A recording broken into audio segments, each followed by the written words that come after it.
The better way of presenting yourself than you did the last time. I'm sure you. No, that didn't mean to sound like a critique, although I can see how it could sound harsh. What I mean is, come up with a better way then. Okay, why don't we start this way? You knew I was going to pick on you, Yeah. Can you say who you are? And everybody's okay about this being on the World Wide Web. So whatever you say will be heard by somebody. Okay, probably the secret police. Okay, all things going as they're going. Okay. Hello, my name is Samantha. What are we doing? What we're interested in? Well, I don't know. I spent the day reading manifestos, and now I'm very angry about everything. Oh, wow. That was a change. What manifestos did you read? Blast, so yeah. Blast the English, and the three of the Dada manifestos. Oh, good. Hugo Ball and Co. Yeah, and then I just read Howl because I thought it was decent. Oh, right. Just crush. I'm quite angsty at the moment. Okay, excellent. Well done. My name's Nick Griffin. I spent most of the day trying to read Kant, and I'm now very angry about everything. and extremely angsty. Right. Okay. Hello, I'm Ingrid. I'm not angry. I'm really happy today, but we'll work on you. But when I figure out I cannot understand the handouts when the teachers gave me, I was really sad. Okay, so you're going between sad and happy. Yeah, I was. Where these two are just going between anger and anger. Okay, great. Okay. Okay, I'm Sally. I'm not angry, quite excited, because I haven't been in a seminar like this for a long, long time. So basically here because I was looking to do potentially a PhD next year, and I'm kind of trying to get up to scratch with a bit of philosophical theory. So I spent all day with 16 and 17-year-olds teaching them art, so yeah, it's nice to get in with some adults. Great. You think they're adults, huh? Yeah. That's right. They're not there yet. Hi, my name is Jamal, and I'm usually a happy person. Sometimes I get depressed. Oh, for heaven's sakes, let's get on to happy sad. What else are you doing? Well, I mean, I just doing my practice, and I make stingers. That's really what I do all the time, most of the time. And Great. That's good. You can be happy or sad. I'm sorry. I'm Sarah. I am just coming to terms with the fact that I actually need to do some practical work, which I haven't done for like 2 months, apart from things sort of swirling in the ether. And I have a tutorial in 3 weeks, and I have to produce something for it, so I'm feeling also quite angsty. Great, great. By the way, it's about this moment when people who are practice-led are particularly notice that they need to do practice. Okay, so you start sliding away from the books, but don't slide too far. Actually, we probably could open the window now, if you don't mind. Okay. The stick is over there. Oh, the stick is over there. That's just perfect. So can you just hand the stick? Pass the bottle. Yeah. There you go. I think we're going to need some more chairs. I knew it. I knew we'd need more chairs. Ivan, can you run out and get some chairs? yes. I think we need about 3. Can anybody help Ivan? Good, thank you. Okay, in the meantime, Melissa, do you remember anybody's name on this side of the wall? Sam. No, not Sam. Samantha. Samantha. Yes. Sarah. No, starts with an I. Ingrid. Who said that? Okay. Sarah.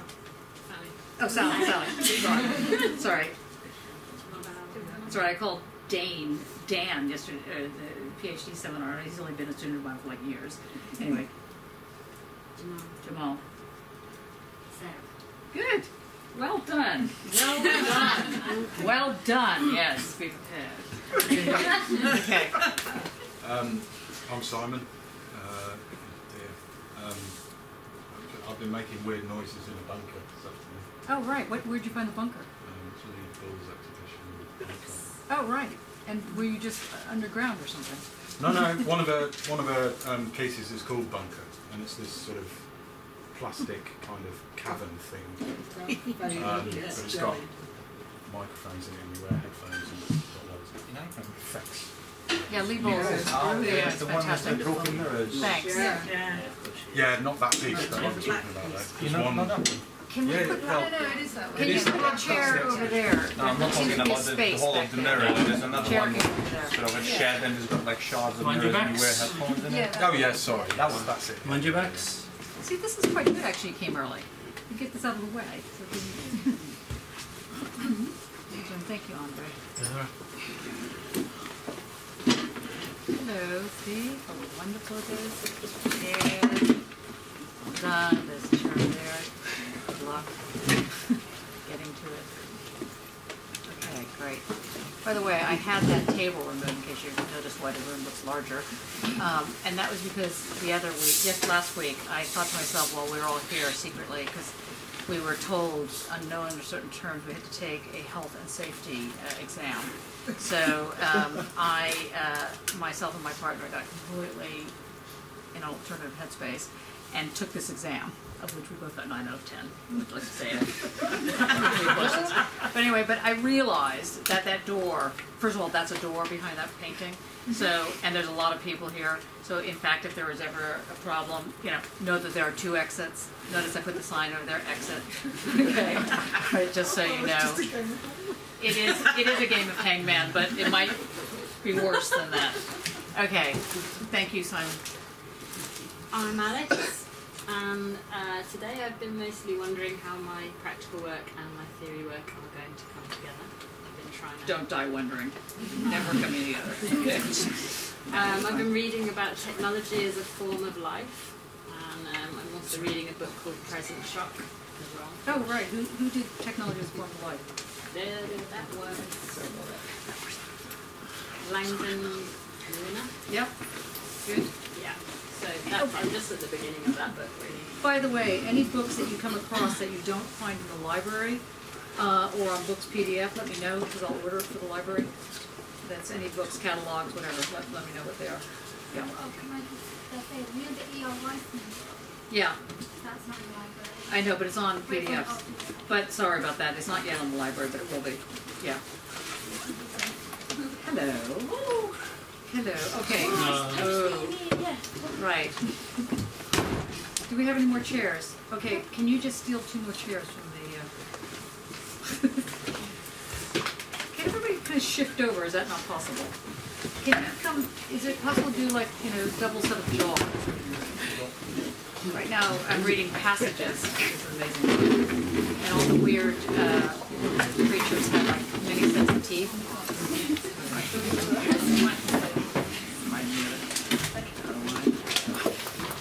Okay, we're all comfy. Careful of the egg. Okay. Okay. Does everybody know Alice's name? Which person in the room is called Alice? Okay, good. Okay. Now, what about yourself behind? Now that you're organizing yourself, tell us about your. My name? Yes. My name is Amy. Oh yeah, Amy. Hi. Okay, Amy. What about yourself? I'm today draw some sketches to thinking about my works for MFI. And what type of sketches would they look like? It's just maybe a girl, but I just thinking. Okay, that sounds good. I'll finish. That sounds all right. Can we get all fit in? We can fit in.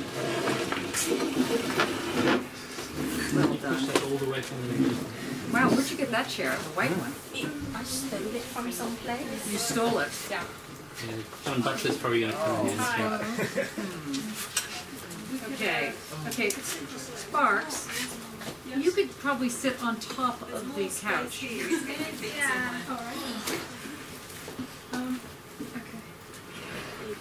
Annika, I'm not sure where you can sit. Is there somewhere that? How about sitting on the table? You could fit a seat in here if we You had can fit a a seat seat. in there. Okay. Just There isn't a person, but you can put it. There is, someone can sit on the table who's like a little person. I don't mean that in a negative way. I mean that. She's itching the head. I'll try not to. Okay, we're more or less kind of getting there. Okay, where are we? Amy. So you're drawing. Yeah. What did you use? Charcoal? Charcoal? Lead? Paint and pencil? Pencil. Pencil. Okay. There is a light on there. Does that mean anything? Seems to be recording. But no, it's a white light. A white. Yeah, It's just lighting you. Yeah, that's not so good. I'm have to wear my sunglasses. No. Well, that might- Can you turn that off? No guarantees, I'll try. There should be a switch on the top of the camera. Yeah? Yeah, somehow it turned on by itself. That's the lady looking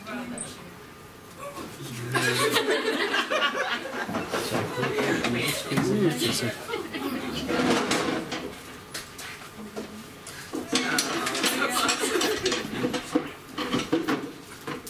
still don't know how to turn that off. Nope.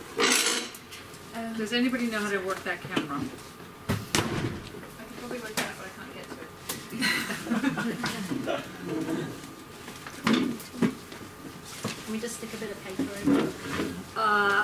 Always, Yeah. always a good idea. The other thing is that's Gianna, give it Yes. I can't see them. I don't know why it turned on, but I can tell you that the three of us are going to be completely blinded by the four. That will definitely do it. Do you see it? Press it. That's right. Don't worry. Must. Energy. Ashley, is there a button that says light next to it where the power button is on the side there? If that's a Sony camera, they'll be. Oh, it's off. It's off. Shazam. Actually, it's off. It's still recording on here. Okay. Yeah, but the light's off. The lights are off. Okay. Is it? Are you sure it's recording? It's going to make a great Christmas video, this. There's numbers going in the red dot. Oh. This is just It's counting backwards though, is that good? crazy. Is it working? Yeah. Okay, Looks I want like you it. to know, World Wide Web, that this is a very intense class. The smartest mind. That actually has technology at its heart. Okay. Come on in. Can you come to the front? Is that possible? Okay. We're going to start with the introduction. That's a good idea. Put that there. Okay, that's perfect. And then I shall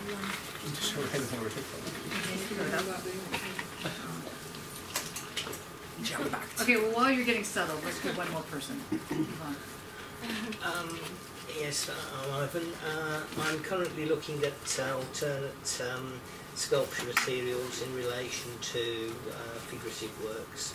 And that's sort of doing some pre-sketches in relation to that and looking at supply factors for material. Okay, did everybody hear who this is? Ivan. Ivan, well done. You need to go and see the lead board. Yeah, you should see the label. Say what, sorry? Go to the icon. You should go to the icon. Right. A little ad for the icon. Don't say I don't love you, Jonathan. Okay. Okay. Hi. Why don't you come to the front and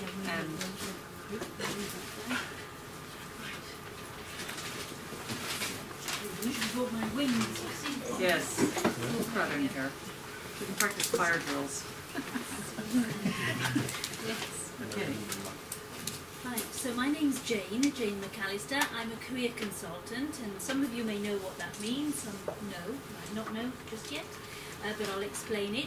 Basically, here at universities, all universities have a career consultant, and the idea is to support students in thinking about their professional development. So some of you may have had experience in industry, you've chosen a sector, and come to study postgraduate studies, your MA. Others may not, so there might be different support that's required. So there are a variety of ways that you can tap into this support. You can either book a one-to-one appointment with me, and it's confidential, and I offer advice, really in relation to what you want to talk about. You could also attend some sessions that we run as part of the careers service. These usually take place at the city centre site in Parkside, and it could be anything like how to network or how to write a LinkedIn profile, a LinkedIn account that might be useful for some of you. So you can take your pick. We're also trying to develop some sessions that are more specifically for postgraduate students, so in line with some of the advice that sites like Vita give. I don't know if some of you are aware of this site, but we can talk about it some more. So it's just to give you a generic introduction. Hello, this is who I am, and I'll let you know now how you can tap into this resource. So if you want to book an appointment with me, I've got some leaflets here, probably not enough for the whole group, but you can share. You can just put it, when you leave, you put it on top of the capital. Yeah. Oh yes, that's good. There's the telephone number though. It's 0121 331 5588, and it's the same number for a whole suite of services. So although I'm here to promote careers, we also have health and well-being, and often when you engage in your Birmingham School of Art, you realise that there are lots of free facilities around, so tap into them. So health and well-being is a team of consultants and counsellors who will make sure that as you're studying, you don't neglect your health and your well-being. So if you think that you're feeling that your research is all consuming, think maybe I need to talk to somebody here or see what support is available. There's also disability, dyslexia screening. We've also got an international team, a team of advisors, so for visa regulations, work permits, if you decide to work in the UK and things like that. So there's a really comprehensive suite of services there that in effect you're already paying for, so tap into it. Yeah? Can I ask you a question? Anybody with dyslexia, is it still the case that they get a computer and extra? Well, the way it works is you can start by looking on iCity what steps you need to, if you think you've got dyslexia, because I think you have if you've already been screened for dyslexia, they may have to assess it again for the university and see what additional support you would get here. Okay. But this coalition is sort of squeezing a little bit on support for students. So, we know the big society. Yes. Yeah. So, unfortunately, we're bound by these restrictions. Can you also shed some light on if people are in an international situation and they want to bring their spouse over? Is that very complicated? It shouldn't be, but there's the international office that you probably have to check that with. But if you contact this number and ask to speak to an international advisor, they will give you that advice. And again, we've also got an email system, so it's online. If you prefer ringing the number, do that. But otherwise, you can just follow this link here, and it will take you to like an email, and you send any queries you have, and somebody will get back to you within 3 working days. Oh, that's great. Yeah. So, but these are events that we've got running from September to December. Downstairs in the social space, I've got some other leaflets and more details, so you might want to go and explore that. So I'll put this on Capital over there on my way out. That's brilliant. Yeah. Do you also, are you involved with teaching English? I'm not. The feedback that we give. We also give feedback to any application forms or artist statements you might be writing, or if you're writing a professional document for whatever it is, for exhibiting in galleries, whatever your chosen profession. We'll give support with that, but we don't really have the resources to do proofreading. So there is an English tutor, and I can give you details of the English tutor. What is his or her name? It's her name, Kelly Brooks is her name. Right, okay. And she usually comes to the school, Birmingham School of Art, on one or I think it's a certain day of every week. She comes here every day. I don't know, do you know the I think she was on the day we did the live. Yeah. Oh, okay. So I can't remember what day she comes here, but I can certainly find out and then let you great, try. thank you. But yeah. So, and also there's a Centre for Academic Success. So again, if you find that you know, go to Kelly first, and then she can always refer you on to what's known as the Centre for Academic Success. And they could give lots of advice in terms of what for your research. I probably would come and really help you. That's great. Yeah. Okay. Do people have questions? Yes. Do let me know. Tamsin, did you have questions? Or are you just moving? Okay. Any questions? But it remains confidential, a lot of this. Obviously, if you come to a centralised session and it's a group like this, it's a group activity. So we could be looking at, you know, how to fill in an application form for an academic post, for example. And you'd be required to take part. But if it's a one-to-one with me, it remains confidential. What we discuss goes to nobody. Yeah. Good. Well, lovely to meet you. Thank you. Really appreciate it. All the best. Thank and you very much. It's very kind. No problem.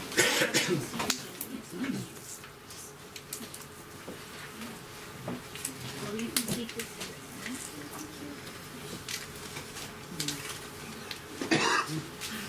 Somehow that's got to go back on at some point.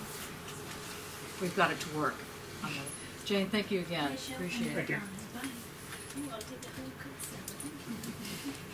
Thank you. Bye-bye. Thanks. Okay, lights. Can people next to the lights fix the lights? That one goes off. The one that you're sitting next to, I'll go after the one you're sitting next to. Goes on. That goes on somehow. That's good. That one that's go on. Yeah, I'm not sure how it turns on very well. These are a test. It went on, but now it's gone off. You want that one on, do you? Yes, please. Yeah. There you go. Ooh. Up. No, that's it. Okay, can you turn off this light? Is it from? Yes. Now we're back. Okay. Excellent. Okay. Of course, I did this in font 9. Okay. Hey, we're back.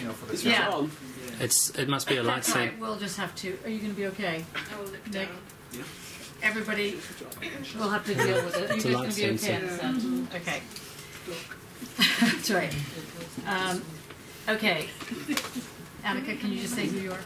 Well, I'm Annika, Norwegian. Should I say anything more? Should I say the thing I said last time? No. Something new? Something new. What happened today? Yeah, I'm very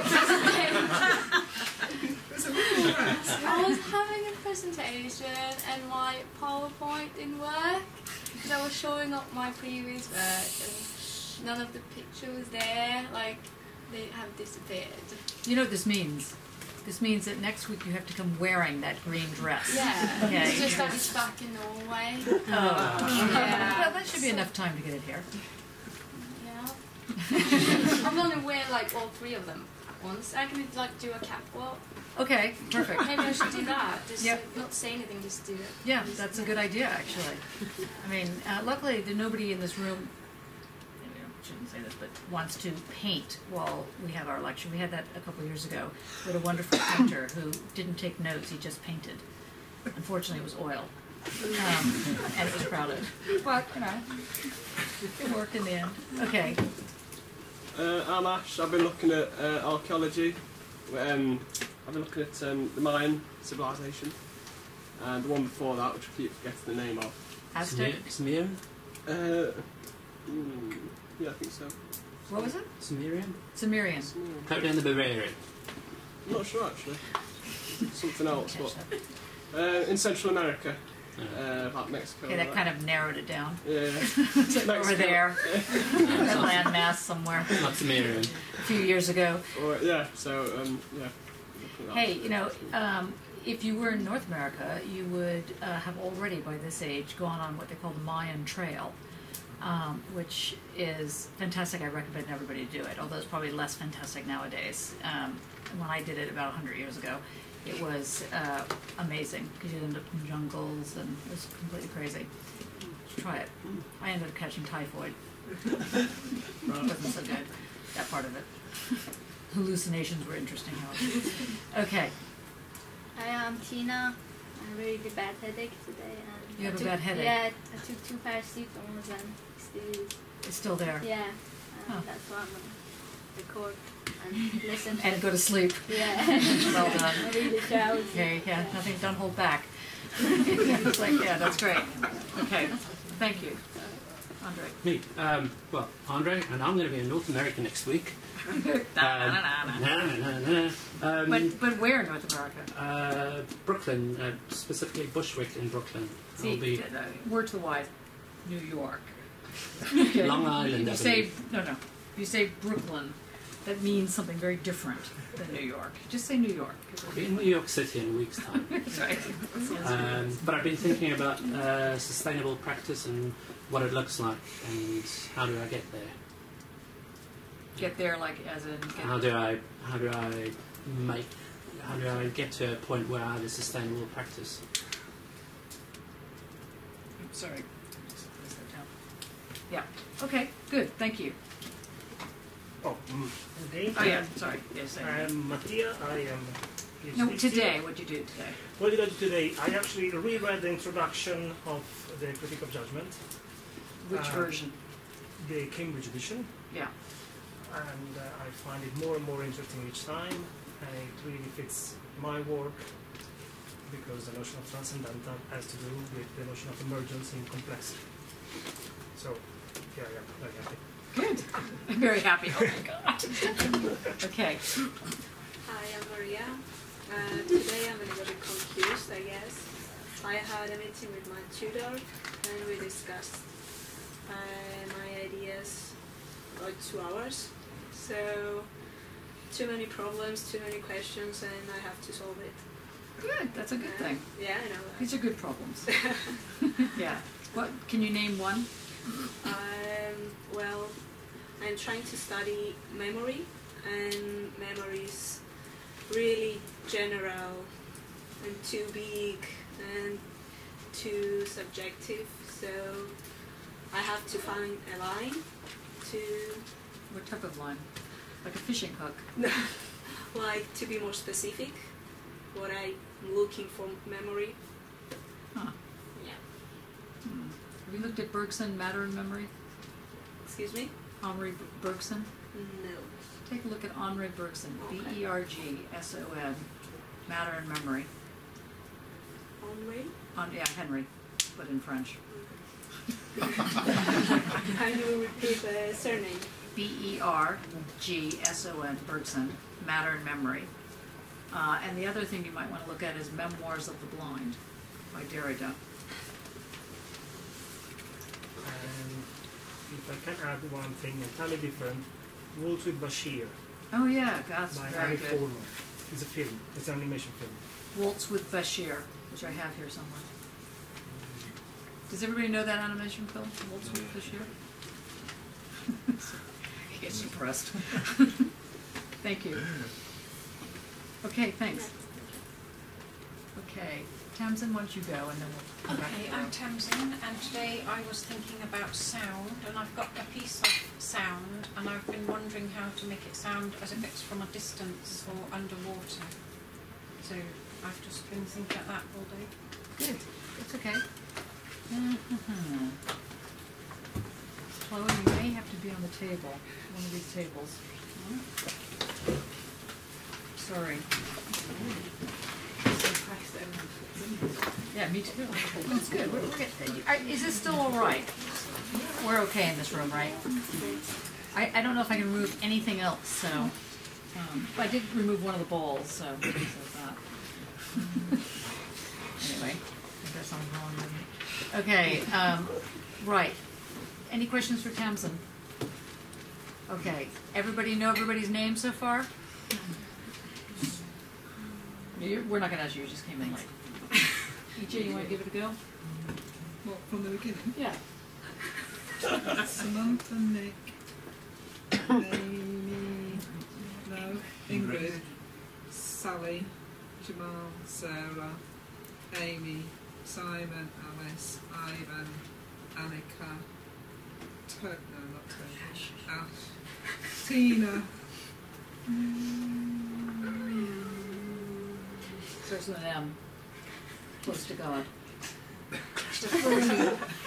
Andre and Mattia. And who's the last person? Tamsin. Well done. Okay. Hi, I'm Will.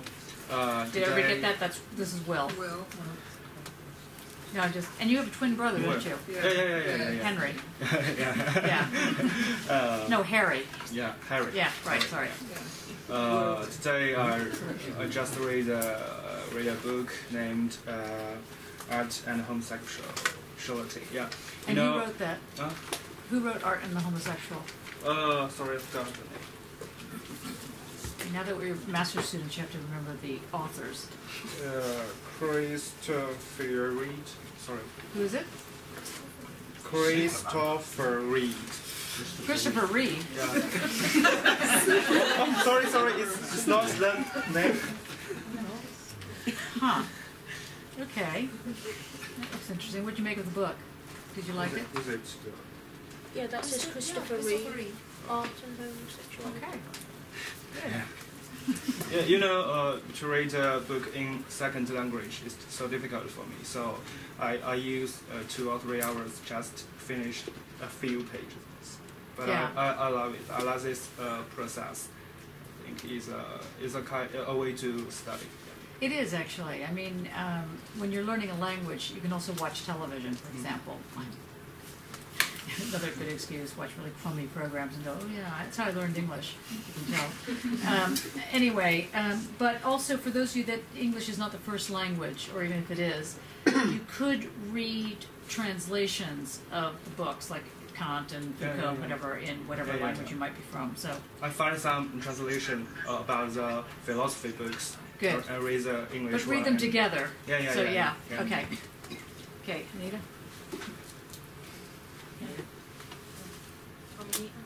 Yeah. Something today. I went to the presentations today. Annoyed everybody by going off last. But then turned out not to be last. Yeah, then turned out not to be last.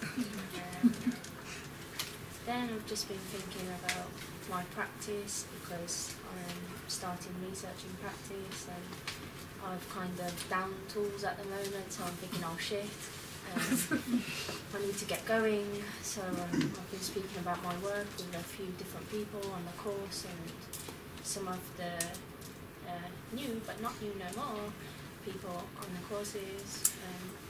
So trying to work through where I am, where I'm going. I'm not really sure yet, to be honest. Yeah. But yeah. Thanks. Yeah. Your turn. Yes. Hi, I'm Fred. Today, say your name again? I'm Fred. Fred. Fred. F-R-E-D. A-N. Fran. Fran. Okay. Yeah. I thought, well, listen, I'm Johnny. Fred is fine. Fran. Yeah. Are you new here? No. No. Okay, that's really horrible. Okay. Say something about yourself. Today is my first time to be a volunteer here, and we have a project at the Long Bridge. Yeah, Long Bridge, the light festival, and it is also my first time to work with the 100 infants. 100 infants. Wow. Yeah, between 4 and 7 years old, and we have them to decorating something like the triangle from the paper box. They have to paint on it and to have the tape on it. Yeah, and after that we will collect these decorations and to decorate the festival on the festival day. Yeah. Wow. And you have a headache. Surprisingly to me, they are so organized and scary, isn't it? They are not naughty, and they just they just ask me, how can I do that? And can I do? They are so organized and so polite. That is surprised me. Yeah. Okay, you know what your task is. you know, you have to help them get over that. Because the older you get, the more conservative you get. So if they start out really conservative, God knows what will happen to them. So work on them. Okay, very important. Okay, I have another time on Friday. Oh, good, good. Thank you, Fran. Yeah. Yep. Lulu. Hi, I'm Lulu.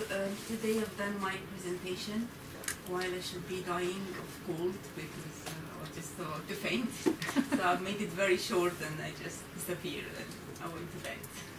Did you? I'm full of cold. Oh, that's great. So just sit way back there. That's all I Excellent. Okay, thanks. Hi, I'm Mariam, and haven't been reading anything today. I just had a meeting. Okay, that you don't say. Yeah. Before the class, yes, go on. I've had a meeting with my supervisor, which went really well, and I've been trying to sort of map out my ideas and trying to sort of create a diagram for myself to sort of like find a way I'm going to work on my methodology. Yeah. Okay, thanks. You're in Dropbox now, right? Yes. Okay, good. Hi, I'm Khulud. Today I was working in my paper about my scholarship and to have discussion with my college. Back in Saudi Arabia. Yeah. About my PhD subject and what I will do. And was it okay? Not bad. Not bad. Very carefully judged. Okay, thanks. Albert? Hi. Today I studied lots of things. I haven't finished almost nothing apart. I read from the beginning to the end about 20 pages, which are from some French philosophers, not really important ones. They were very, very judgmental and critical about mass media studies when they come to kind of prophetical messianic tones, which is reasonable, but it was quite. So why did you do that to yourself? Then, yeah, just because I'm trying to understand the critiques to Marshall McLuhan. Like, I need to check that like if I agree or disagree with them. Yeah. Just because I mean, if I'm gonna talk about him, and he's quite controversial. Like, yeah. There's lots of people that think he was a genius. Lots of other people think that he was like a poet. And people thought he was an impostor. I don't know. I need to get this triangulation. Okay. And then I scanned some things some friends of mine did, and then I recycled that for my work. But I will tell them. Be careful. No, I will tell them. Yes. They go to your show. That looks awfully familiar. Yes, it's one of mine. No, just because they were using the risograph thing. Oh yeah. And as you know, it's not really handy for me to use that technology right now. So I'm just trying to borrow some of their textures. Can you explain to people what a risograph is? Or risograph? It's a Japanese machine that was invented about 30, 40 years ago. In Japan. And it's a strange kind of photocopy machine, but it's really peculiar because it works in a way that you can play with the midtones, and you can get some sort of colors and effect that is just impossible to get with any other kind of printing method. And there are a few artists that are using it like in its potential. Most of the people that are using it, they're not really taking the most out of this technology. But these friends of mine who introduced me to this machine, they're doing it. So I think I'm gonna study closely their work, and that's why I scanned. Interesting. Their work. Oh, thanks. I'm John. I spend time. Well, I've done two things a day. I spent part of the day researching books because I did a tutorial yesterday, and I've just been rethinking part of my research direction that's going to go in. And I went to the Lesbian and Gay Centre in Birmingham today. and there's an opening called Rainbow Juice today, and I went to Canada to help the person who's doing it to hang the Did you work. say Rainbow Jews or Rainbow Jews? I saw J-E-W. Yes. Oh, right. First I thought you said juice. No, Okay, and Rainbow right. Jews, and so it's an archival project and funded by the Heritage Lottery, and it was launched last year, and it opens in Burnham. And this evening, and I actually was one of the advisors on the steering committee. A little product placement there. Product anyway. placement there, yeah. And so it's an exhibition that looks at the pioneers around our Jewish and LGBT experiences within the context of the UK. And where is that? It's at the Lesbian and Gay Centre. No, where is that? Where is the Lesbian and Gay Centre? It's Queensway, I think it is. Queensway. Yeah, it's. I don't know why I asked. I don't know where Yeah. Queensway is. But it's kind of good that it's in Queensway. Yeah, it's not far. It's on the web anyway, as you can see there. Okay. Yeah. Good. Thanks, John. Do people ever know everybody's name? Nod sagely. Want to try the names? No, I can't even say my mother name. I forget that all the time. We'll take that as a no. Okay. We have Freud speaks. Okay, Amrit. Yeah, I'm Amrit. I am officially a student today, and I paid my fees, so I'm really bored. So you're really bored? Did you say? Oh, poor. I'm really bored. See, I like my selective hearing. Really poor. Yeah, that is a little depressing. Yeah. Yeah. So give her money. That, and I read Wittgenstein, so I was a bit confused. You read Wittgenstein? Yeah. What'd you think? I like the way he sets out, I like the way he writes, but There's a big but there. I just got a bit confused. I have to read everything 2 or 3 times for it to make sense. Well, wait till you have to read it 2 or 3 or 20 years. Okay. Or that one over there. You spent the whole summer reading like 3 pages, right? Okay, that's right, don't admit. Okay. Yeah. Hi, I'm Winnie. Today I feel a little bit anxious because last night I insomnia, so I kept dreaming lots of things. So today, in the afternoon, finally I decided to take a walk outside. So finally I came here. Yeah. So, can you say one of your dreams? I just kept dreaming about my hometown. Oh. Yeah. Oh, that's hard. Taiwan. Yeah.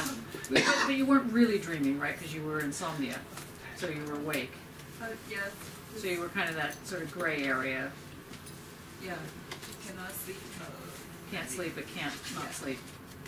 Anybody have recommendations for sleeping? Valerian root tea. What's that? Valerian root tea. Valerian root tea. Lavender. And lavender. Lavender. Okay. We'll have a little discussion later on. Jess is going to help out. Okay. Okay, thank you. Thank you. I'm Sparks. Do you want to go by that? Yeah. Yeah, good. What I've been doing today. Which is S-P-A-R-K-E-S, right? Not like Sparks. Not like Sparky. That's right. Yeah, Sparks. What have I been doing? I've been sorting my costume for Alternative as well. Are you in a? I'm not competing. Okay, so you just happen to have a costume that's going to be in it. Yes. Everyone's dressing up. So I'm just. What do you mean everyone's dressing up if you're not going to be in it? Well, everybody that goes, I think, just tends to Ah. put on a bit of a show. And where is Miss World? Miss It'll be at Alternative the World? Globe this year. At the Globe. Yeah. The Globe. Shakespeare's Globe. Oh, Shakespeare's Globe. Yeah, it's Ah. very fancy. What are you wearing? I've basically, I was looking for a lot of fabric on the cheap, so I've managed to get a second-hand kimono off eBay, but I'm going to use it as more of a house coat and paint all over it, because the theme is neon numbers, so I put red neon fabric paint. And what are you going to do with your hair? I don't know. Suggestions? Always a tough one. Yeah. You could wrap it. Yeah, you could wrap it and shave it. Yeah. I used to have half shaved head, but Yeah. it takes a while to get that. Yeah. It's true. Okay, thanks, Mark. I'm Lucy. Today I've been sort of prepping canvases, but also I found something I quite liked by, I don't know how to pronounce his name, Viceni, Floating Man. Visan. Visan, Yeah. which I quite liked, just with a link to my work and sort of embodies it in space. Why did you like it? I don't know if you saw my presentation today. I didn't, sorry. But, I'm sorry that I had to come flying in and out. It's bodies, but it's seemingly quite suspended in space. Hmm. And I've not heard of this person before, with all these kind of discussions on the floating man and the sort of removal of senses as such, and what that then means. So I quite liked it in relation to that. Great. Good, thank you. Hi, I'm Jasmine. Until today, I think it's not my day. Today is not your day. Yeah, because my Okay, laptop... you belong over here on this side. The anger day. Because my laptop is broken. Oh. And I can't open it. The screen turned black. And I went to the Apple store in Lowry, and they said I should make a reservation. And they can fix By it, using your Apple laptop, right? No. And so they will fix it on Friday. Okay, so all is not lost. Is it going to be expensive? Maybe it is. I'm sure. It's Apple. They become evil. What's that? Oh, they should probably replace it. Oh, then they'll replace it. How wonderful is that? It's an SMD failure. That's what happens when the screen goes black and it shuts down. It means you haven't updated it enough and it doesn't like it. And how do you know that? Because mine did exactly Oh, the yeah. same thing. And I lost my dissertation. Oh, that's really hard. 2 weeks before the deadline. Wow, that's a good argument. Was it true? I had to rewrite what's happening. But it was fresh in your mind, right? Was it better the second time around? Yeah, No. Yeah, that's really a disaster. Although, if any of that happens to you, like with your dissertation, you lose them or something, come up with a really good argument. Because I've heard most of them. That one I hadn't heard.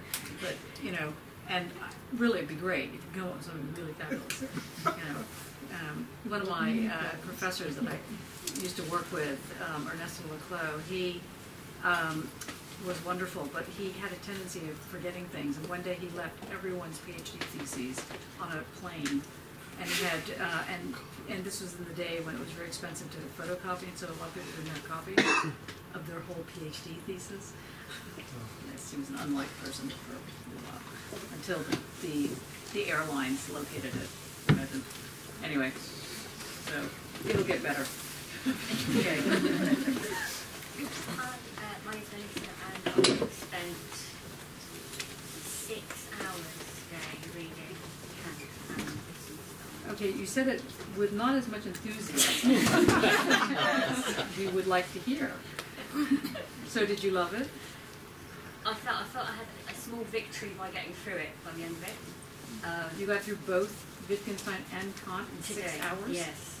I don't feel I've actually got much understanding, but I got through it. Okay.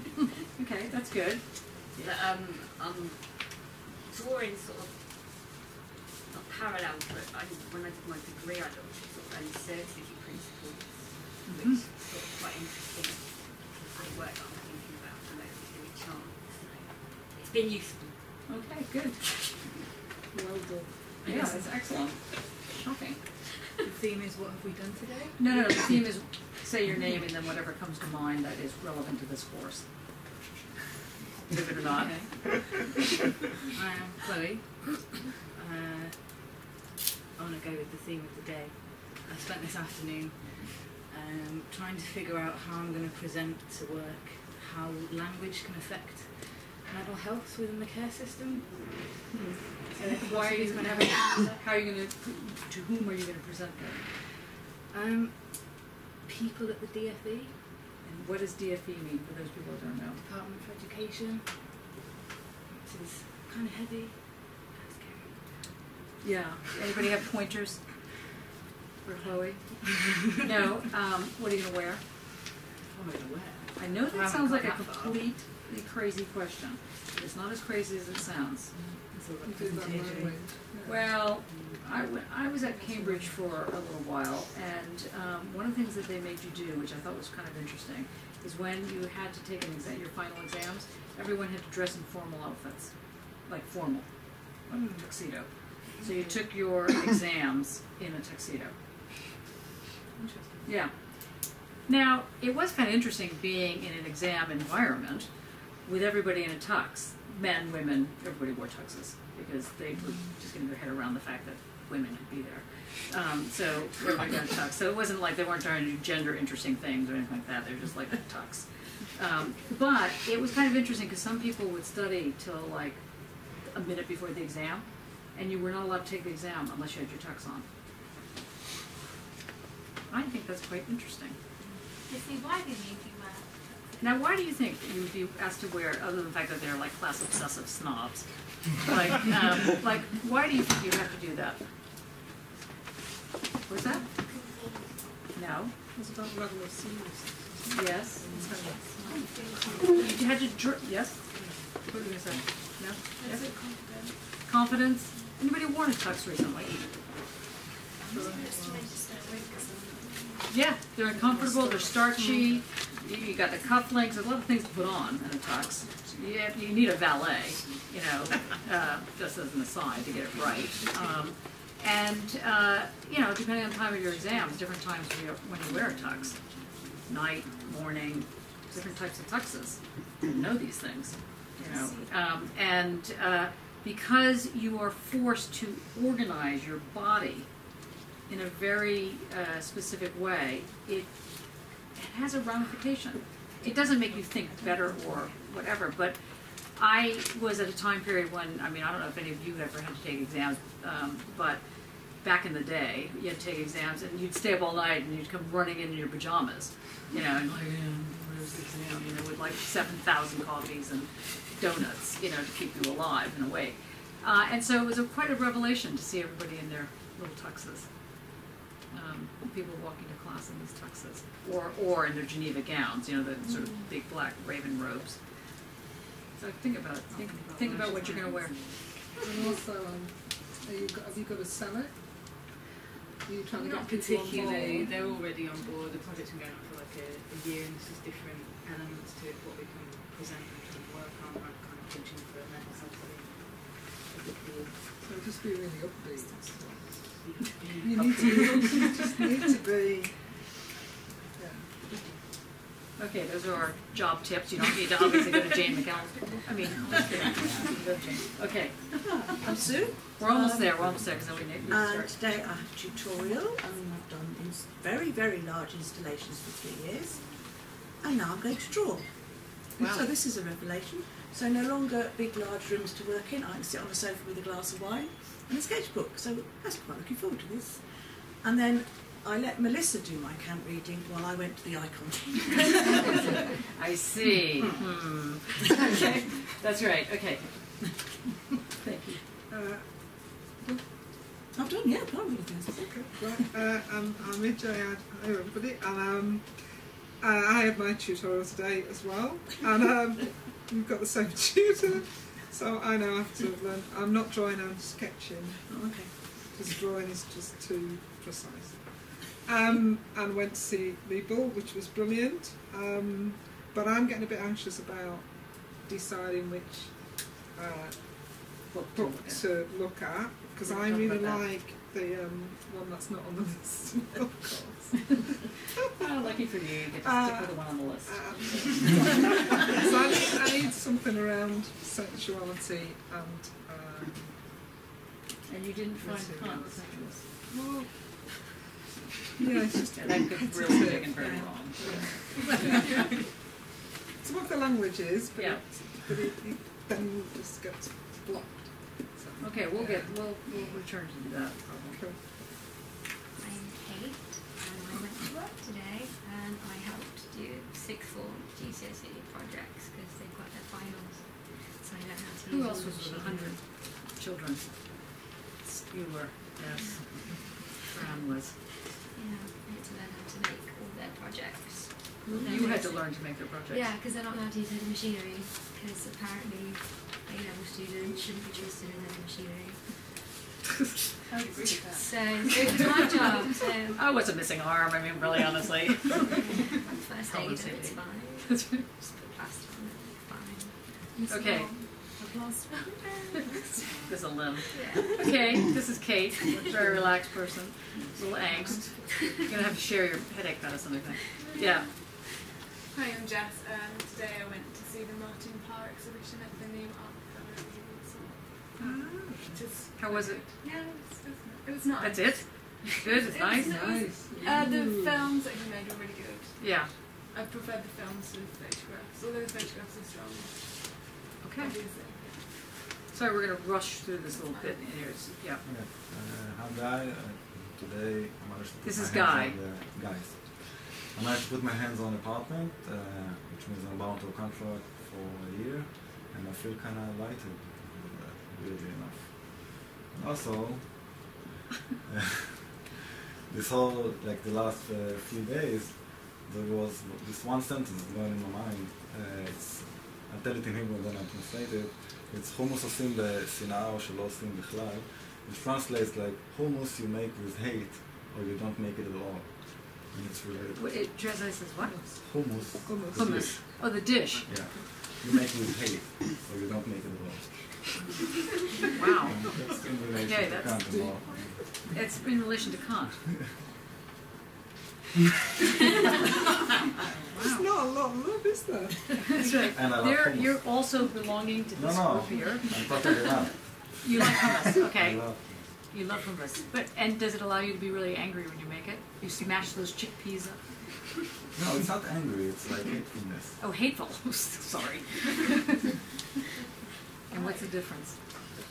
Well, it's, I guess it's kind of a more calm attitude, which is, you know, just... sadism. Sustained. Sustained hatred. Great. Okay, thanks, Guy. Okay. Okay, next. And last. Yeah. Hello, I'm Taras, yeah. And I finally had a day off today, so I spent all the day reading Kant, actually, which confused me quite a lot. Yeah, and I have actually, while reading Kant and just finishing before lecture, one of the last sentences I've read is still ringing in my head, and it's just... Making hummus with hatred? No, it's not. No, it's about the free play, I'm just thinking, how the free play and the sort of purpose without purpose, it actually could come into my work and relax a little, I think, take the sort of Interesting. coldness and strainness of it maybe away and, put something in between. Huh. So revenge is a dish best served cold, is it? No. No revenge, no cold, no nothing. It was just, the aesthetic intuition instead I'm not of... sure how you got there, but I'm going to have to separate you two. Okay, no, that's fine. Good. Okay, we're ready to play ball? Ready? Thank you everybody. Okay. I set a very difficult task for you guys to do today, and I'm hoping that you were able to come to the table with it. Just to recap, in a couple of words, I want to make sure that are under your belt, and if they're not, we need to discuss it. We started the course with the concept, or with the situation of doubt, and particularly Cartesian doubt, Descartes. And so when you say Cartesian, it is Descartes. That's how they put the name. So D-E-S-C-A-R-T-E-S translates to Cartesian. So Cartesian is basically ergo cogito sum. Oh, sorry, cogito ergo sum. I think, therefore I am. Cogito, I think, ergo sum, therefore I am. It's a famous expression you've probably heard it a million times, and if you haven't, now you've heard it.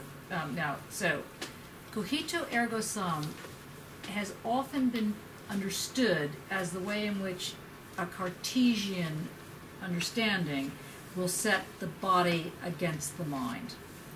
Now, Descartes does not do this, but Cartesianism does this. So there's this split between the mind, this little brain that can go off somewhere, which may or may not be encased in the body. And a lot of that view turns into artificial intelligence, views around robotics. There's a lot of stuff that comes into this kind of poorly translated Cartesianism. Now, Hannah Arendt, as you know, takes this cogito ergo sum, takes this Cartesian move, and she says that doubt is the basis of being human. She you notice it's in her human condition, so she's not just talking about it because she's bored. She's mentioning it because she says, what does it mean to be human? The thing that a human does that makes a human is that a human doubts. But doubt does not mean, I don't believe what you're saying. Doubt, using Arendt's scenario, does not mean, I don't believe anything you do, or you're annoying me, go away, I doubt it, I doubt what you say is true. Doubt has to do with the position where it's not a closed position. So you can disagree, or you can disagree by saying, I disagree with everything because I doubt, or you can be the doubting Thomas where you put the finger in the wound of Christ. This is not the doubt that Hannah Arendt is talking about. She is saying that the condition of becoming human, that which conditions your humanness, is doubt. Do not confuse doubt with skepticism. And that is the word for today. Do not skepticism. S-C-E-P-T-I-C-I-S-M. Skepticism. It's like septicism, but without the toxicity. Actually, probably this toxic. So, being a skeptic is not somebody who doubts in the way in which Arendt is talking about doubt. A different way of putting this is, what are the conditions that make you who you are? What makes you who you are? And it's the ability, says Arendt, to be able to be in a position where things can be pulled together because there's an opening, there's an openness. And that pulling together invents who you are. It doesn't discover who you are. You can't break into your body and find the DNA that says this is what it is to be human, this is what it is to be gay, this is what it is to be female. There's nothing inside. The doubt allows a grasping of things and a keeping of that grasp open. So it is also, hopefully not surprising, as we'll learn later, that fascism is precisely the environment that requires one to have an either or, where the whole is seen to be, let's say, good, and all that's evil is out there. The fascist is able to take a mass situation, a massification, and divide an us and them in a very specific way. I'll get back to that. But it's going to fold into what we're getting at today. So, any questions so far? Doubt is the condition of being human. Now, notice it's slightly different than saying the human condition. It's saying, what are the conditions that create this thing called the human? So that's what we were doing in Lesson 1. In Lesson 2, we then went on this kind of weird trajectory. That's last week, in case you weren't sure. And we learned different words. Actually, that was also in Lesson 1. One word, make sure is under your belt, telos. T-E-L-O-S. Telos has 3 things. It is the goal, it is the process of getting to the goal, and it's the realization that the goal folds back and becomes the reason that you go forward. So the goal becomes the start. Make sense so far? We okay with that? Anybody? Because this is like the linchpin here. The goal becomes the start. So the tree, the acorn unfolds to become an acorn, an oak tree, and then the treeness of oak comes back around to give the thing its reason. You are an MA student, or some of you are PhD students, you're going, or some of you are postdocs here, you're going to grab this entity, let's call it the MA for the sake of the class right now. The MA comes back around and gives you your purpose for being here and sort of organizes your day, right? So at the end of the day, that is the end of your trajectory, you're going to get your MA, but that's going to fold back around and give you who you are. Yeah? Make sense? Telos. It's a logic, it's a system. It's a system, it's a systematic way of thinking that you go grasp out here and that purpose comes back around and gives you your impetus to go forward. That was one word you needed to remember. So pari aude, remember that one? That was always a good one. Dare to know, dare to be wise, dare to be audacious. That's a interesting problem because Jesus. If I, sorry about that. So if I did that, that is not actually being audacious. Okay, just screaming. Sorry, Samantha. Are you still angry? That's not what it means to be audacious. Just because you yell at somebody like, and your little vessels are showing, popping, and your little vessels start, that's not audacious. Audacious has nothing to do with yelling or, in fact, being silent. Audacious means being wise and not being afraid to be wise. That's audacious. It's the courage to allow yourself to know whatever. Now, there's a lot of different religions that have positions on this. One of them being, if you know something, then you've tasted the evil fruit, and then you're you have what's it called, original sin, and there's a whole bunch of problems that go with this, and so on and so forth, right?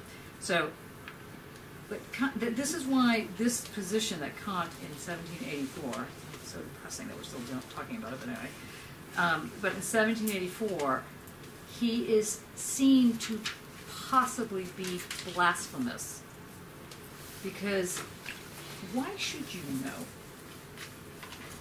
And what Kant, as we know, argues is that you need to know three things, basically. One is that you can know, that you have the ability to know, and that if you're not willing to step up to the plate to know whatever it is you need to know, then you're being what he called lazy. There's a whole lot of invectives he puts in there. Lazy, moronic, immature, having non-age, this kind of thing. And in having this whole process, he's saying, if you learn to step up to the plate, which you need to learn to do, that's going to cost you. Of course, if you don't step up to the plate, it's also going to cost you. Well, which debt do you want to pay? So he's finally saying that one, and this is for, I think, Nick, you were talking about public and private last week, but he makes the argument, Kant makes the argument, and not just in what is enlightenment, he makes the argument that this needing to know, this whole question of sapere aude, this dare to know, not needing to know, this dare to know, can really only happen on a public level when the whole society allows for freedom of knowing. And that's complicated. Because what happens if my need to know interrupts Simon's need to know? What happens with that situation? So, okay. Now, we know that the three areas was the so-called rise of the individual, separation of church and state, and change being the core of everything. But it's not just the change of the telos, of the acorn turning into the tree and then having the thing. It was some other kind of change. It was a change that allowed, or that presented a situation where that if you, sort of rose to the occasion, then what seemed to be natural could fade away, could change. So slavery, which bizarrely was natural, was seen to be natural, not was natural. Not bizarrely, like evilly was seen this way, could be broken off because it wasn't, not only was it evil and horrible and ethically horrible, it was also something that was invented by people and imposed on people. So these are the kind of things that the Enlightenment begins to show up. Now we know that Foucault intervenes, and he basically says, along with Kant, that the Enlightenment really means, or not really means, but in addition to what is being said here, to put it in a better context, it means how to exit. It means you need to know where your exits are. Because without knowing how to exit, or even more importantly, in not knowing that you can exit, then what happens is the immaturity, the dependency gets integrated in yourself, and you're not able to move. And we saw last week where there's a whole movement around ethics and politics around that ability to exit.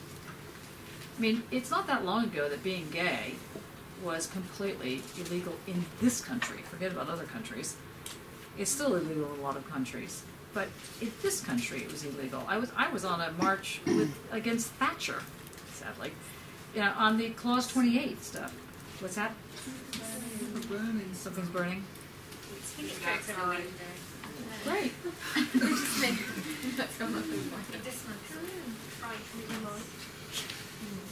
Is it the light? Ah. It's not the light. Okay, thank you. Thank you. There we go. Well done. Okay, well, if it gets really bad, we'll have to leave. Okay. Are we okay? Are we back to being focused now? Okay. Clause 28 or what we're trying. Okay. So that was more or less session 1, and it melted into session 2 with this questions of exiting and trying to figure out how change actually operates. And now we go away from the baby steps. Okay, so if there are any problems with what I've just said, you must say something right now, or I'll have to scream at Smith again. So would that doubt, that Cartesian doubt, be the situation that immediately precedes this daring to know? Or is that daring to know the same? Daring to know is the same as doubt. Thank you. Yes. Another way of looking at this is think of the word condition, not human. Think of the word condition. Air conditioning. When you hear of air conditioning, yes, I moved to this country, I was like mortified. It's seen as a mortal sin if you actually have it, apart unless you are like, I don't know, a gallery owner or a store, or a refrigerator in a shopping mall, in a grocery store. But I used to go and lie down in the art galleries because they only had air conditioning for paintings. It was like so unbelievable. Sorry. Moment. So how does the air get conditioned? Think of it. Think of this notion of conditioning.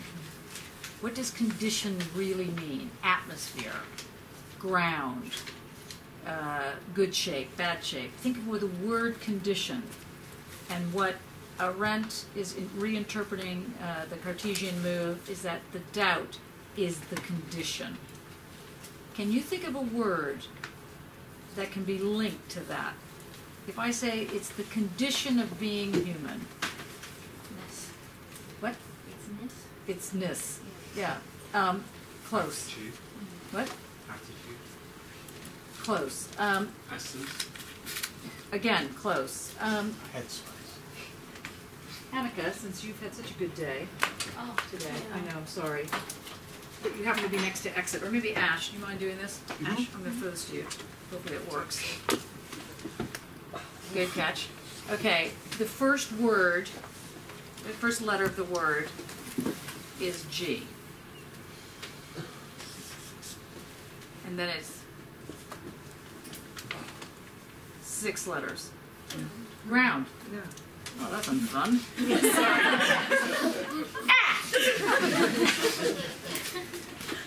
Round. So condition is also a ground. Now this is where it gets tricky. So the ground is a condition. We know that condition is kind of like the air condition. it's it's kind of got, it's, kind of like a bunch of gnats or something. It's movable. But if a condition is the ground, it forms its ness or its essence, it forms its truth, it forms its reality, then that's a very different form of ground. This is the ground. The ground is solid. If the ground is in fact doubt, that's a very different ground. Okay, just put it in your head there and see, and let it sit. Because what we're really getting at today is the difference between objectivity and subjectivity. I do want you to know that two very lovely students of yours, your comrades, came in today and said that they tried to read the reading. They found it so difficult they were quitting, and they were really apologetic about it. But I was like, ecstatic, because we could now fit everybody in, which was the wrong attitude. I realized I should have had a slightly different reaction. But if this sounds hard, it's because it is hard. That's why it sounds hard. It's not like this is easy. So what you need to, the new word we're learning today is ground. That's the new word. Even though you thought what we were really learning today was judgment. Actually, we're going to find that it's the same word. Sorry. And there's another word that's the same word as ground that we're going to learn about today. Certainty. Actually, certainty is not a ground. It's uncertainty that's the ground. But doubt is not meaning, I'm not certain what you're saying. Doubt doesn't mean that. Doubt means, what does doubt mean? Well, my answer is you. Who wants to try doubt not meaning not, no, there's too many knots in it. Who wants to try a notion of doubt? Not closed. Not closed, good. Can you give an example of it? Can you tell me it in terms of colors? If I said to you red, oh maybe red's too problematic. Let's say blue. Although blue is probably problematic. Anyway, if I said blue is doubt, the color blue and the word doubt, they're the same. Don't get hooked on the color of blue, but why do you think blue and doubt could be seen as the same thing? Mattia? I was taking it from a different angle, but when you were asking colors, because from following Tamsin saying that doubt is something that is not closed, I think is a wonderful description. Therefore, if something not closed makes you think of definition. The definition that is not complete will always run into instances where it does not give us instruction on how to go forward. Right. So it's a form of doubting that is constantly reassessing how to move ahead, because it's not completely defined. In this sense, uncertainty gets swapped around. Right. Becomes around. So for the color, I was thinking, since we were looking also at Wittgenstein, how he says, well, we know what red or blue is, but certainly this shirt is red, and your headscarf is quite close to red. The bottle cap is certainly red. Is that bookshelf red, or is it already very orange? So there is a red and a red-ish, and at a certain point it is no longer red, but there is no clear mark that defines the red from the non-red. So it is open. Right. So that's how you can hopefully now understand that doubt is affirmative, not negative. Doubt isn't about not knowing something. Actually, it's not even about knowing something. It's about the ish in a color. Red-ish, blue-ish. It's when, I mean, that's not only what it is, clearly. Tamsin's right to say that it's an open field. It's something that does not close. But we know that colors and sound, for example, is another good example of doubt. in the way it's being used. It doesn't close. It doesn't close not because it doesn't feel like closing. If it did close, it wouldn't have a sound.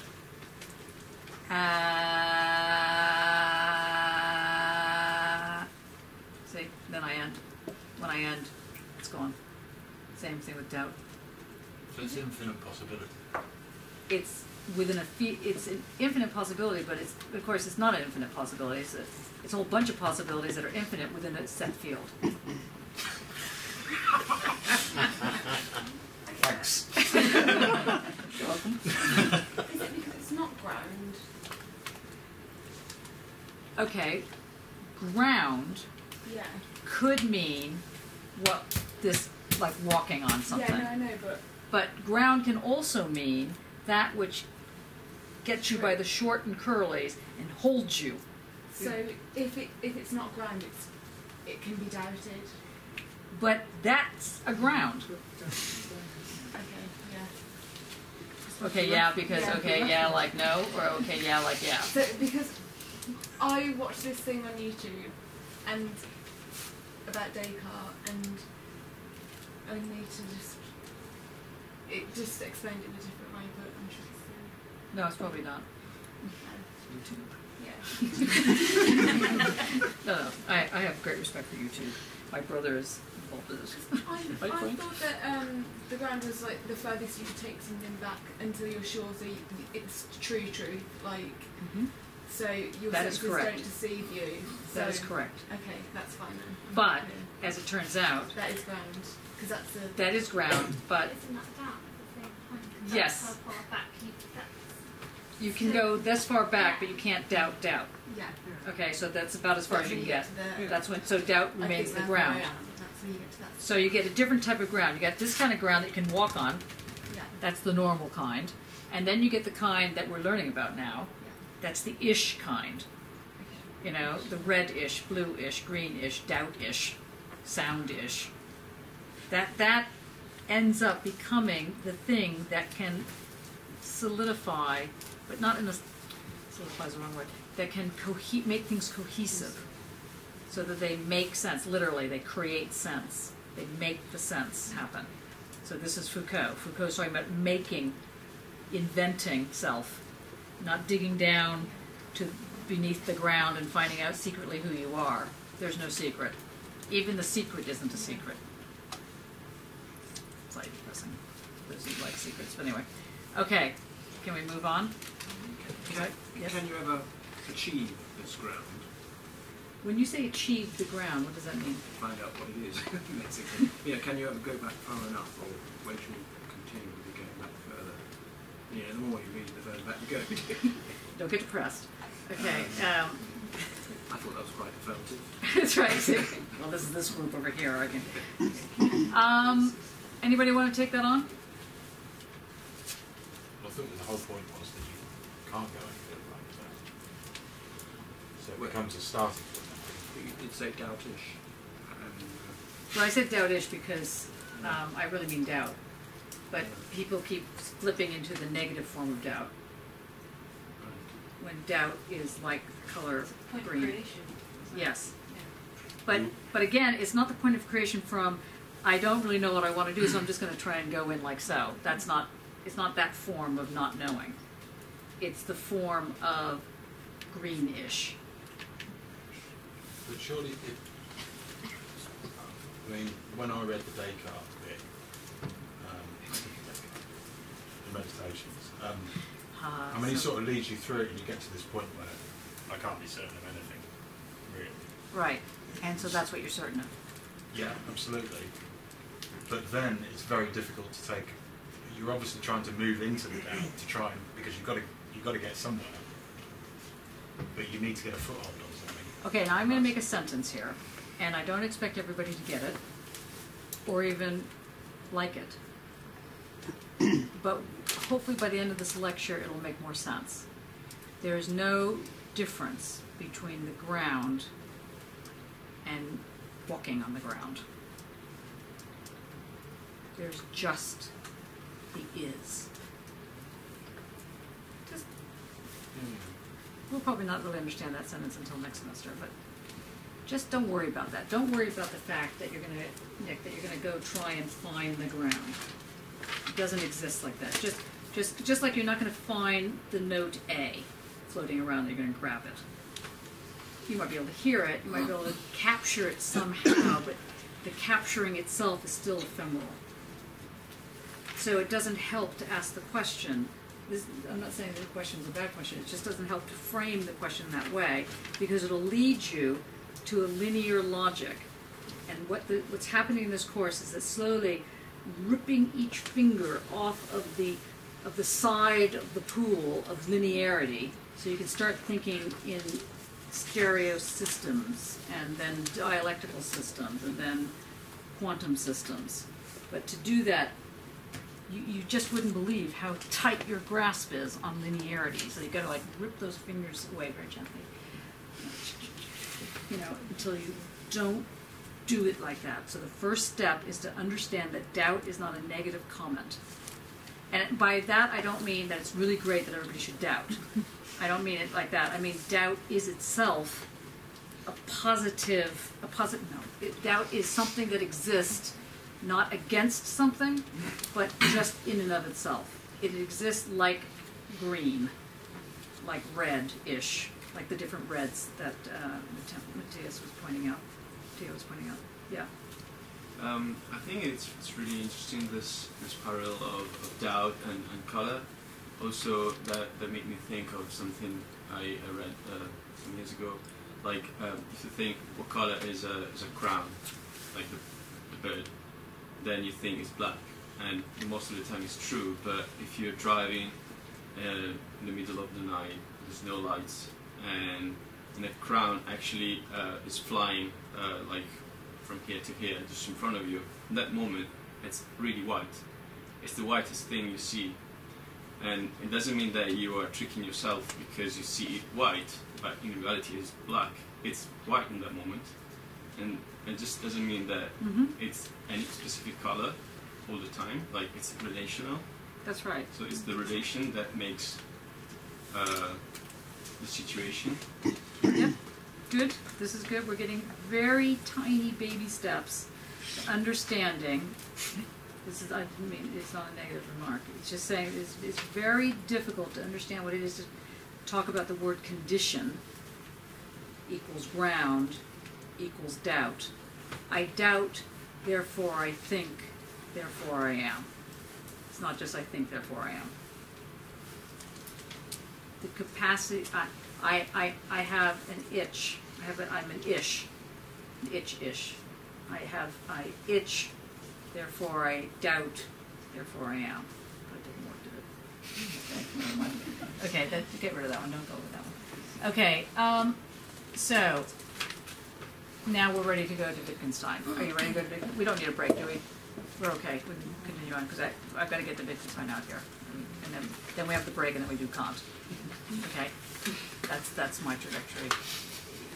However, if we can't get far enough, then that's okay, because we can do this later. Now, I'm hoping that this works. As I set it up, is it on there? No. Can you turn that on somehow? It was on earlier. I know, it died. Should warm up when you was off. Okay. It's coming on. Is it coming on? Great. Okay. So,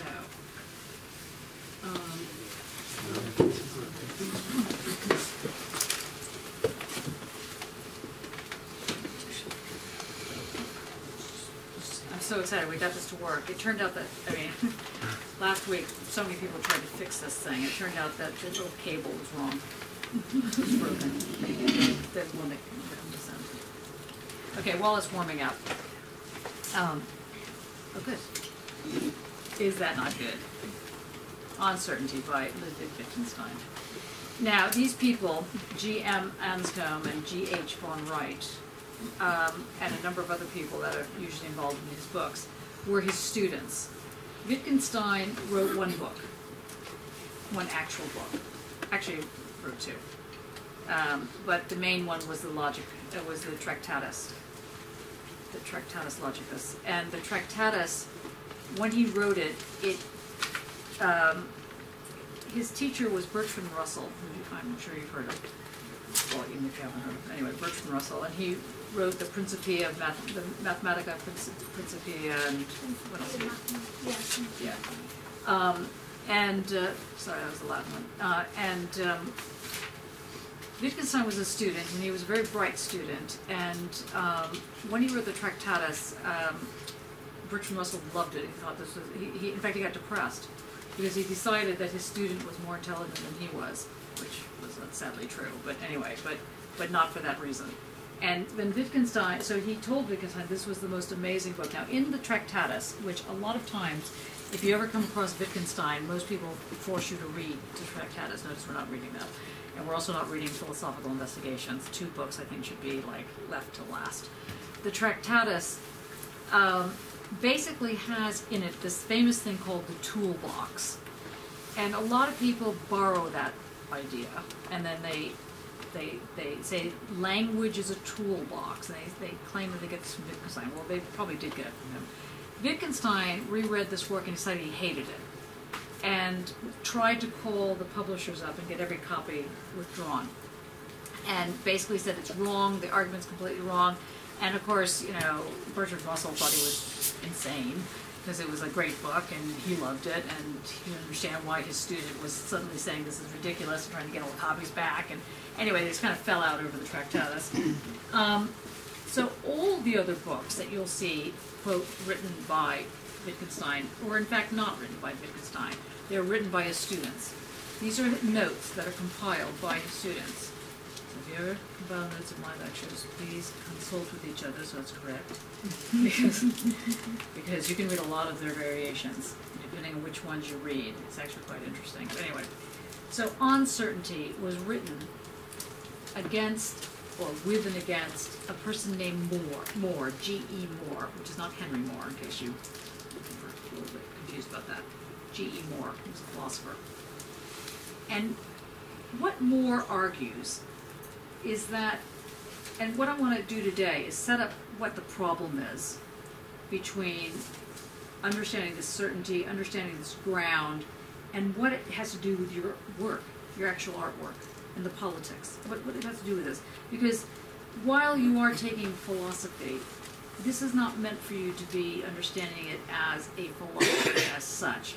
I mean, if you find it interesting and you find that you finally realize, yes, oh my God, I didn't know what I was all these times, and that thing that I seem to be, it turns out that it's a philosopher, oh, save me, you know, okay, that may happen to you.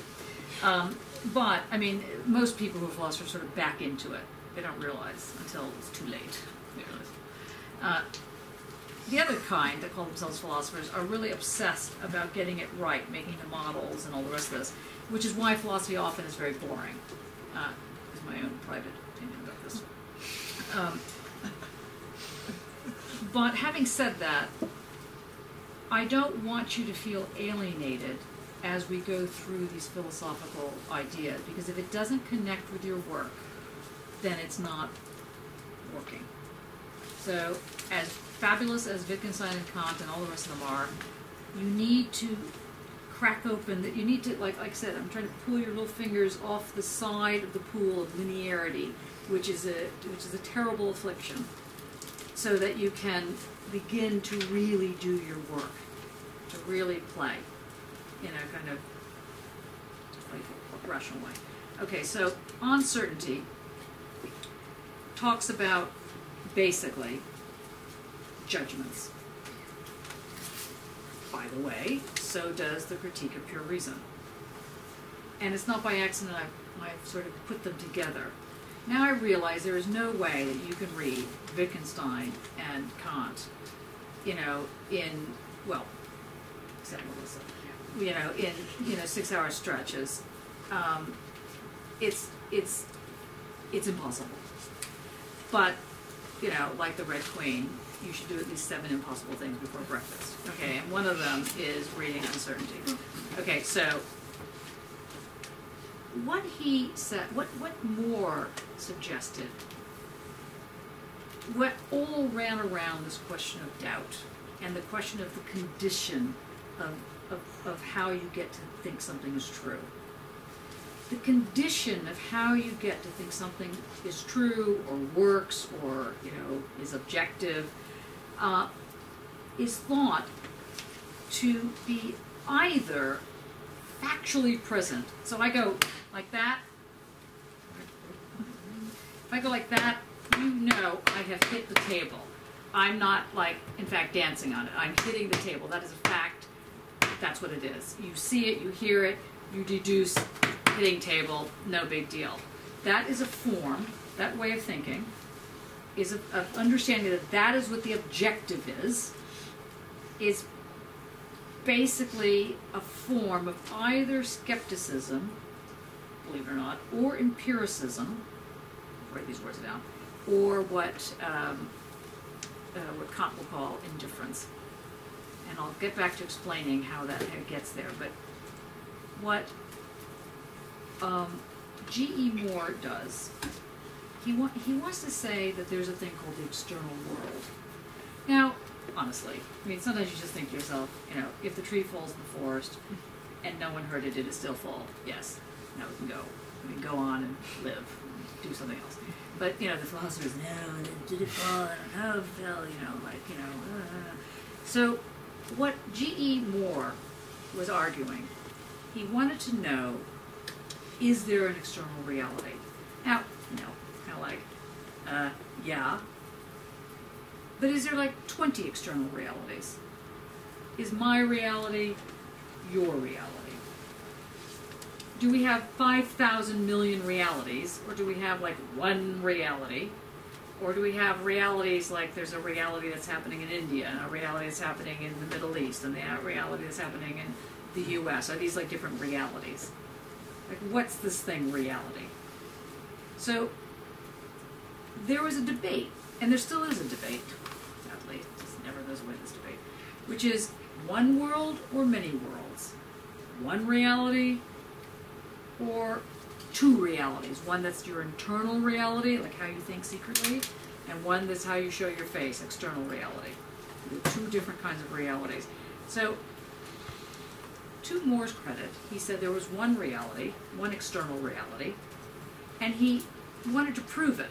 And he wanted to prove it by the question of showing how many hands you have. And it's a very famous proof, and he claims it's not tautological. He holds up a hand, for example, this hand.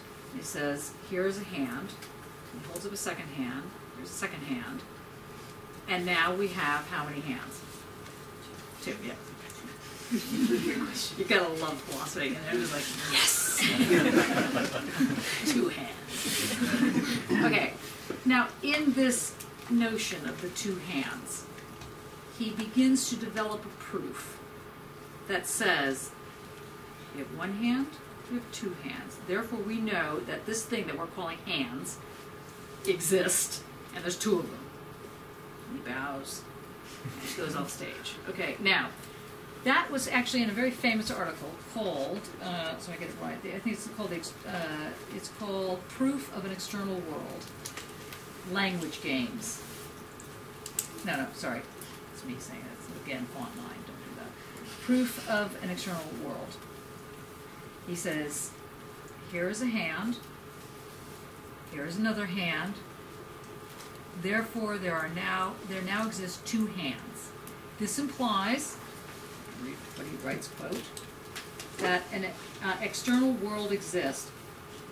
The argument proves that the existence of the external world, there are 3 necessary things for the proof. 1, the premise must be known. 2, the conclusion that must be the conclusion must be different from the premise. This is a hand, that's your premise. Having issues. Will it come back to life? Maybe not. This is a hand. You're concluding now that there are 2 hands. You can conclude 2 hands, which is not the same thing as your premise, and therefore it's not tautological. What does tautological mean? Saying the same thing twice. It does eventually mean that, but literally, in Latin, what does it mean? Tauto. What is tauto? What's tautological? T-A-U-T-O. tautological logic of the tauto. Self-evident. Self-evident. It circles back onto itself. Now, notice that telos circles back onto itself, but it's not tautological. So the argument goes. Because of change. Because of change. And that's exactly Moore's position. He can start with a premise, he can circle it back, and he can come up with something else because change is at the root of his argument. And he bows very happily and he leaves. And there's always, from that point on, with analytic philosophers versus the rest of the world, there's been a big argument as to whether or not this is correct or not. Now, I'm not going to get into that because we don't really need to know this. But I raise this so you get to the notion, so you get to understand, first of all, why Wittgenstein bangs on about the hand all the time. You know, so I have a hand, you know, what about this other part? I want to show you, let me just go to,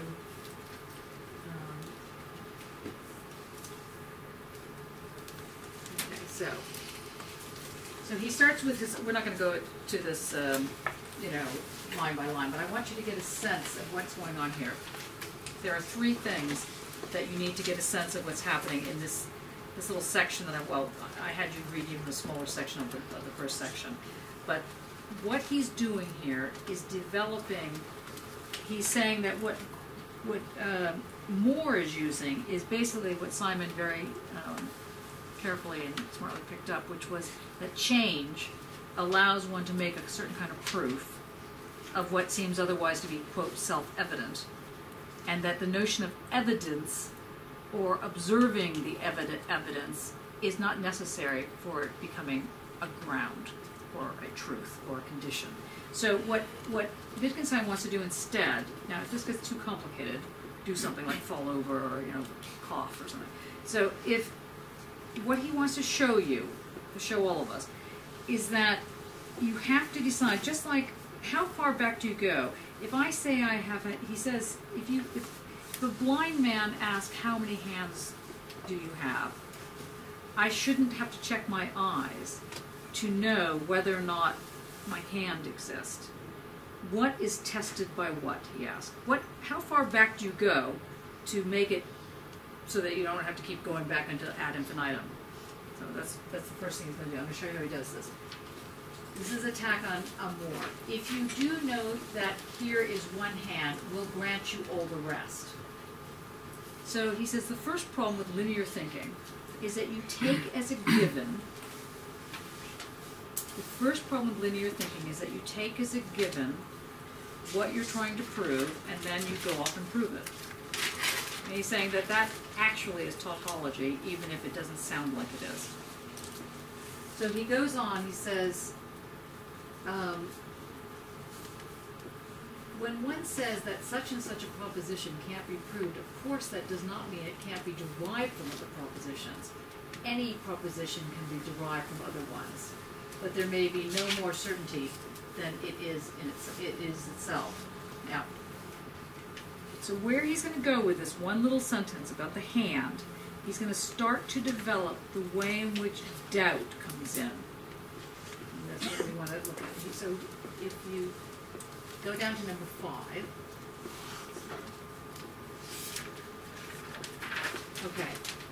Whether a proposition can turn out true, turn out false after all depends on what I make count as determinants. Okay. So then he says, he gets into the question of knowing, I know. So he says, for example, now one can enumerate what one knows. Now, can one enumerate what one knows? Straight off like that, I believe not. For otherwise, the expression I know gets misused, which is the same expression that I hear when I walk around with other artists when we go to a gallery. I like the painting. I don't like the painting. That's like the level of judgment. It has no resonance. The fact that you like it, you think that your gut may be talking to you. Now, Wittgenstein is not against the gut as a marker. As a marker of judgment. He's against the Moore version of, the G.E. Moore version of that. Okay, I'm going to try and get it a little bit further down. So now, we just do not see how very specialized the use of I know is. 10. I know that a sick man is lying here. Nonsense. I am sitting at his bedside. I'm looking attentively into his face. So I don't know then that there is a sick man lying there. Neither the question nor the assertion makes sense, any more than the assertion I am here, which I might yet use at any moment if suitable occasion presented itself. And he goes on to say it's a false proposition to present the question of truth or false by saying there's a hand here, I know there's a hand here, and that's the base, that's the beginning of my ground of truth. I know that there's someone being killed here. What are we going to do with that notion? G.E. Moore is going to have certain deductions about this. I know that we're talking about a hand at the moment, but we could easily be talking about something else much more serious. Okay, so this is what we're playing with. It's quite, it gets quite... Johnny, can I add one word to this, which is self-evident? Self-evident, yeah, that's 2 words. Because that's what he's getting at. Yes, can you explain that? Well, probably the best way to describe the problem is geometry. Geometry? Yes. Yes, okay. When we are in school and we are taught geometry, we are taught geometry according to some principle called axioms that are out to be self-evident. Basic elements of any system of knowledge, which are like, obviously I've got 2 hands, I can see them, I can put them together, I need no demonstration to show and to feel and to believe and to think that I have 2 hands. Now, if the argument about hands is very complex and subtle, the problem of evidence has been used as has been used as the starting point for all you logic. Move slightly way over, like you might need to stand. Has been used as a starting point for logic. Since the beginning. I mean, the mechanism, the logical mechanism used by Moore is nothing but an Aristotelian syllogism. Well, one has to know the premises, and they have to be real and certain. Then the reduction system should be known and correct before one gets to a correct outcome. And can I just make a parenthesis to that, what you're saying? It's like, have you ever tried to look up something on the BCU website? Okay, it's a setup like G.E. Moore. You have to know in advance what you're looking for before you can find it. Okay, so that's what Wittgenstein is saying. You can't use this system. You can't know in advance the premise and use it to be your guide. Well, you could, but you're not going to be living in the 21st century. And in fact, as it turns out, not even the 19th century, 20th century. Yeah, go on. No, but you actually concluded. So the problem is that we have to justify the starting point, at least in order to reason with this system that we are grappling with, the system of the ground. Because the system of the ground is based upon the idea that there is a starting point, and upon that everything else is built, or from that everything else hangs, depending if you think of it as a step or a hook you hang from. But without, but that's never questioned. It is taken as self-evident, and that's the problem that Wittgenstein gets at. Can you repeat that, because that is absolutely central. This thing that people think that you have to start with a reason. You have to start and then you go on your little journey. Yes, in a certain way, this answers the question that was asked earlier about can the ground be ever reached, or what was the word you used? Well, achieved. Achieved. And I was going to stay with me because I think it's very interesting as a question. The ground is always now. It is not something that one reaches. One is in the ground. Because the ground, or the starting point, is actually the dimensions we're in. Right. So there is no place outside that. Right. Yes. You look very sad. There's a lot of frowns going on here. Yes, Andre. So how does one write a hypothesis for anything? 'Cause that's What do you mean? Well, that's writing a hypothesis is assuming some kind of end result. Is it not? Yeah, but it's not presupposing a determinate result. I mean, if it's a hypothesis, it's a doubt, so you set out to prove or to disprove, even if it's logical. So That's it's already linear or setting whatever. out. Yeah, but you're setting out, but you don't know the result. So are you going to prove it, disprove it? That's the principle of science, I think, exploration. Well, and certainly then research. Sorry, just remembering the first thing I was Something thought about. painful. When you said, oh sorry, I shouldn't.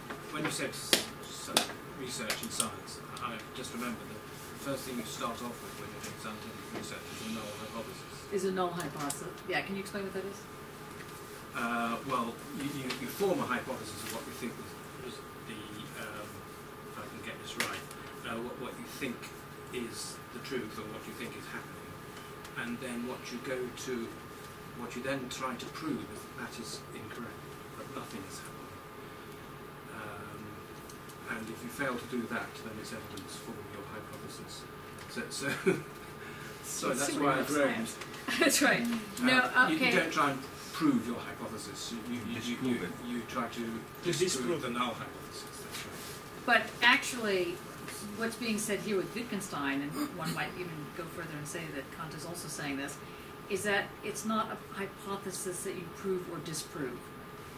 But that doesn't make it any less scientific. He wants to call this method he's talking about a form of science, which is the transcendental form. And he's going to say, Kant is going to say, well, forget about what Kant's going to say, what Wittgenstein is getting at is that the way in which one forms the ground or recognizes that there is a ground to your work, for example, is not to go and try and find the ground and then try and build on top of it. You will never get to art. You will never get to your work. You will just have bad philosophy and crummy art. Yeah, Mattia? Yeah, I thought you were going to say something. I was thinking about pickpockets. About what? Pickpockets, when I read Pickpockets? Yeah. And this, when you realize you've been snatched out of the wallet was snatched from you, and also this kind of feeling that you had before that there was a hand. That's right. and then the wallet is gone, so you also doubt, like, for example, maybe it fell, maybe you lost it somewhere, maybe you left it somewhere. And then when you go to the police and you try to argue you've been pickpocketed, and they ask you, where is your wallet? Maybe you know, where is the pickpocket? It's kind of... Yes, we're going to get to this kind of like, it's more Kafkian than Wittgenstein in that particular, where how do you prove who you really are? It's complicated in that way. Let's just continue. So if you look at number 16 here, I don't know if anybody can actually see it on there. Quote, if I know something, then I also know that I know it. If I know something, then I also know that I know it. Etc. amounts to, I know that means I am incapable of being wrong about that. So if you say, you ever been in a debate with somebody who says, oh, look, I know what I'm saying. You know, they go like so. I know what I'm saying. And that I know means, translate, I'm not wrong. Especially if they have a good voice, authoritative voice that goes with it, and it gets into the question of the tone. So if I say, look, I know what I'm saying. I know I see these two hands. And you can say, well, good for you, but actually there's 3 hands, or it doesn't even matter if you have your hands. Your hands have nothing to do with the argument. It's a red herring. You know what red herring means? It means you're being asked to look over there when the problem's actually over here. Okay. He said, but whether I am so needs to be established. Whether I am wrong needs to be established objectively. Suppose now I say I'm capable of being wrong about this, that this is a book, when I point to the book. What would a mistake here be like? And have I any clear idea? So he starts to set up now the difference between mistaking, like getting it wrong, and misunderstanding something. Which is a very interesting thing in your own work. I've seen for some of you, especially in the second years, I've seen how your work presents something as though you don't understand it, but it's actually a mistake, or the other way around. You present something that you're thinking is a mistake, but it's actually you don't understand something. So here he starts down developing. He moves from the original, this is the hand, the tautology question, to getting into this relation between mistake, on the one hand, and just not understanding something. And just not understanding something could lead to a mistake, but they're not the same. So he gets into this, have I lost you? Do you need a break? You need a break? We're going to do two more things and move. Okay.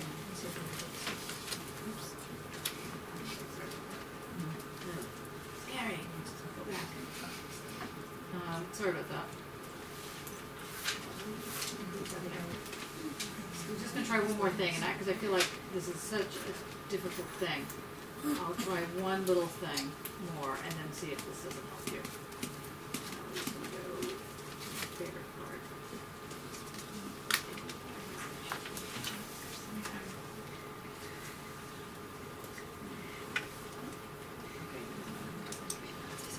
Okay. In his little thing on.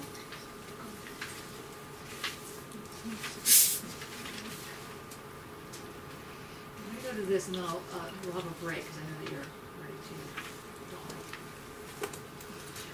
Okay.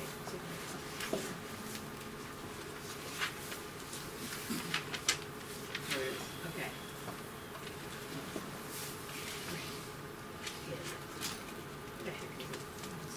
Sorry, it's on the blind man speaking. Do you know that off the top of your head, where the blind man? And not off the top of my mind. I don't remember the number of the paragraph. It's good. Okay. What counts as a test? Here we go.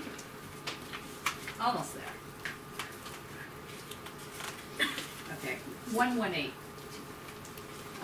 Now, would it be correct to say, so far no one has opened my skull in order to see whether there's a brain inside, but everything speaks for and nothing against its being what they would find there, right?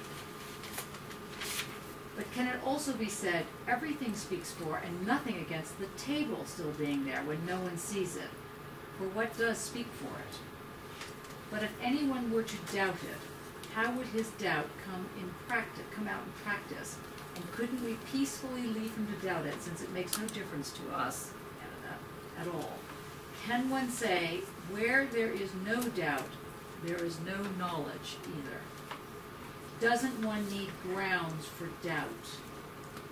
Wherever I look, I find no ground for doubting. I want to say we use judgments as principles of judgments. So here's the most important section here, 125. If a blind man were to ask me, have you got two hands, I should not make sure by looking. If I were to have any doubt of it, then I don't know why I should trust my eyes. Or why shouldn't I test my eyes before looking to find out whether I see my two hands? What is to be tested by what? Who decides what stands fast? And what does it mean to say that such and such stands fast? Finally, I am not more certain of the meaning of my words than I am of certain judgments. Can I doubt that this color is called blue? My doubts form a system. My doubts form a system. For how do I know that someone is in doubt? How do I know that he uses words, I doubt it, as I do?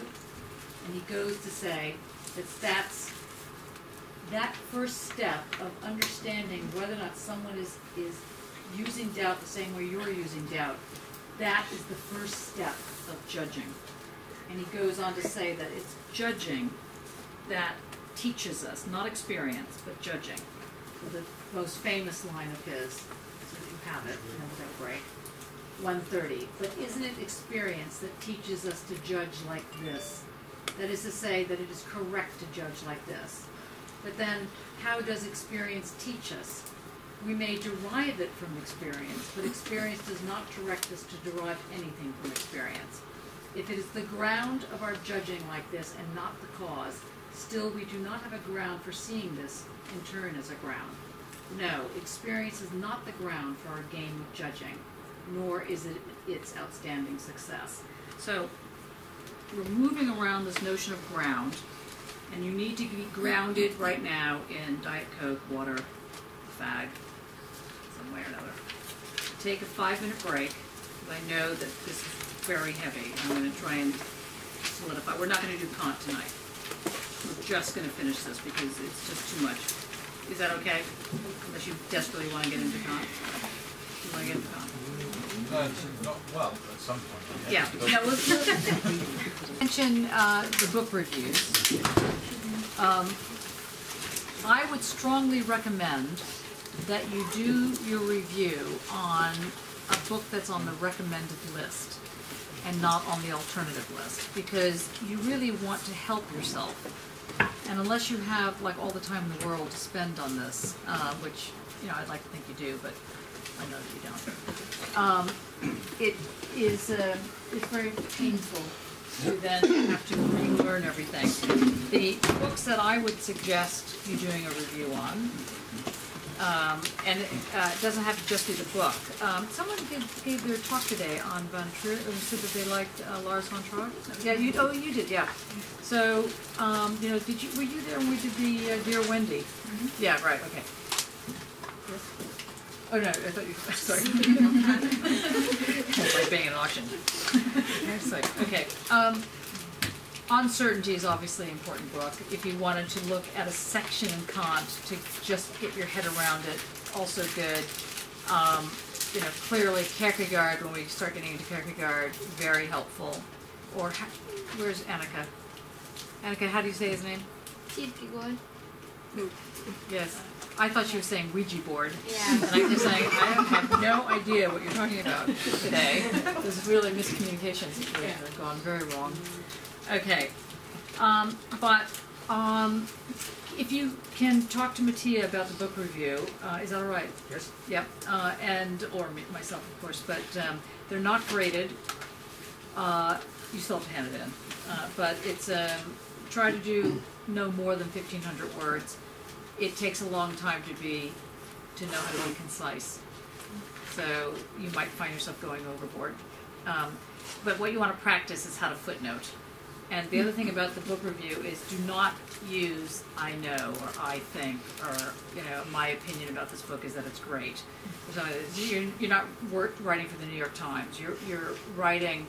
What you're really trying to do is find out what is the argument that's being put forward and then dissect it. That's what you mean. That's what an analytic review is. Now. Are we allowed to cite other? No. Okay. No, you have to rely on. Yes. So who was the last author in here? The one that Annika said? Annika, say it again. Kierkegaard. And who is that person? Who is that masked person? Kierkegaard. Oh, okay. Kierkegaard? Kierkegaard. Wow. I don't get it. It's sad in American. Okay. It has issues. Okay. Get back to the citation business. Yes. You don't expect us to be citing other people's arguments. No. Just coming up with our own.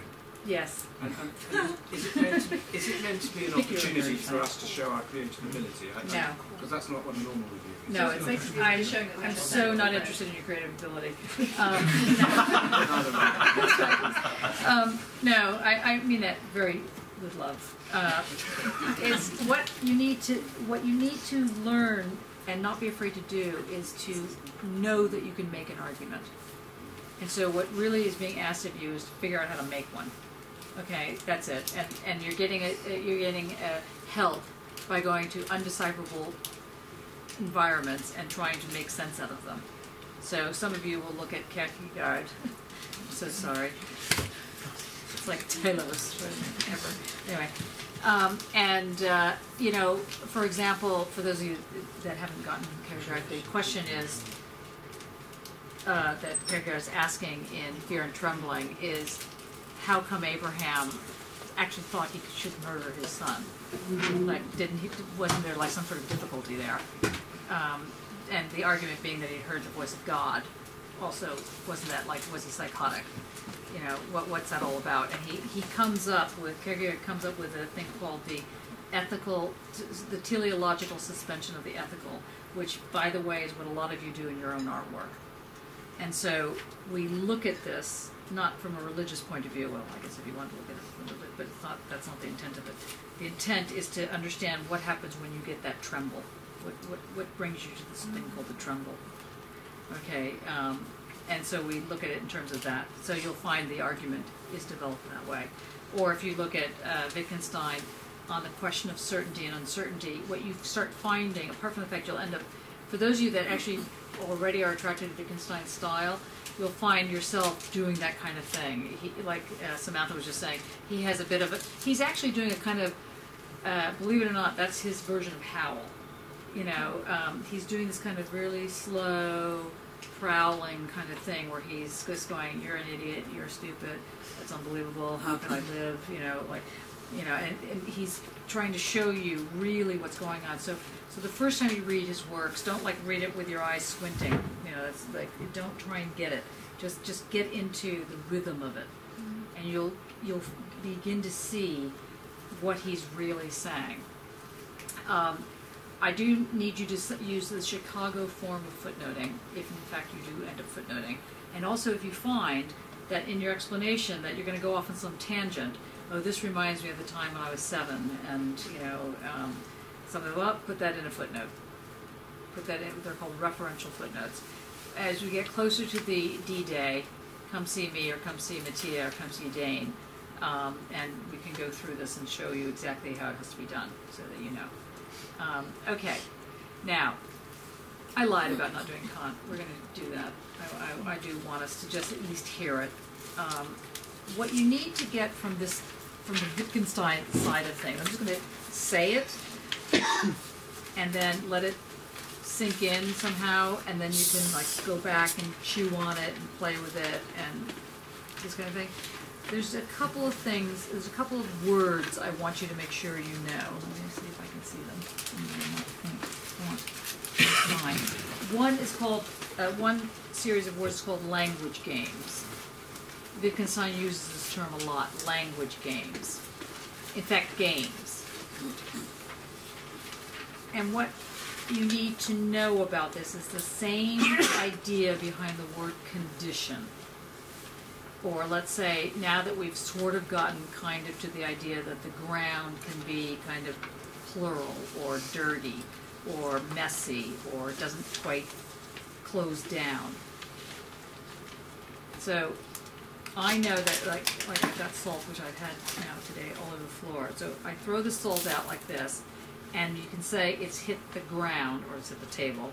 It's hit a surface that can't go underneath it. It doesn't go underneath it.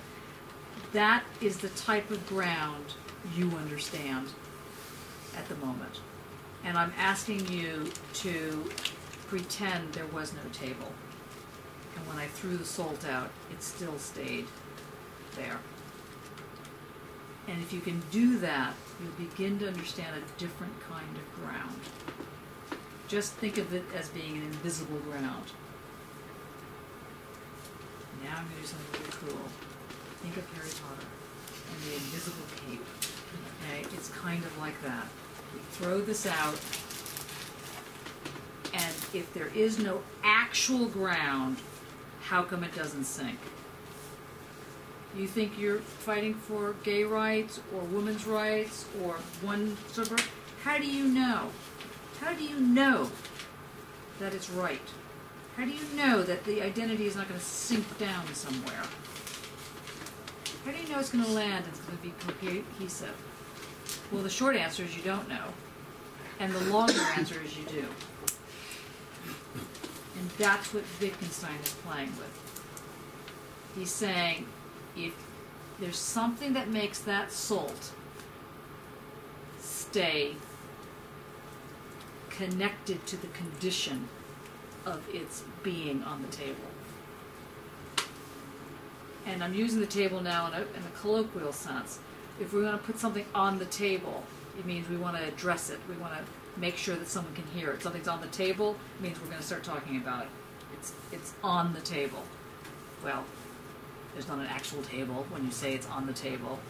How do you get something on the table? How do you change the agenda? I mean, UKIP has been excellent at it. It's unbelievable. They've got everybody doing the UKIP agenda. It's very clever politically.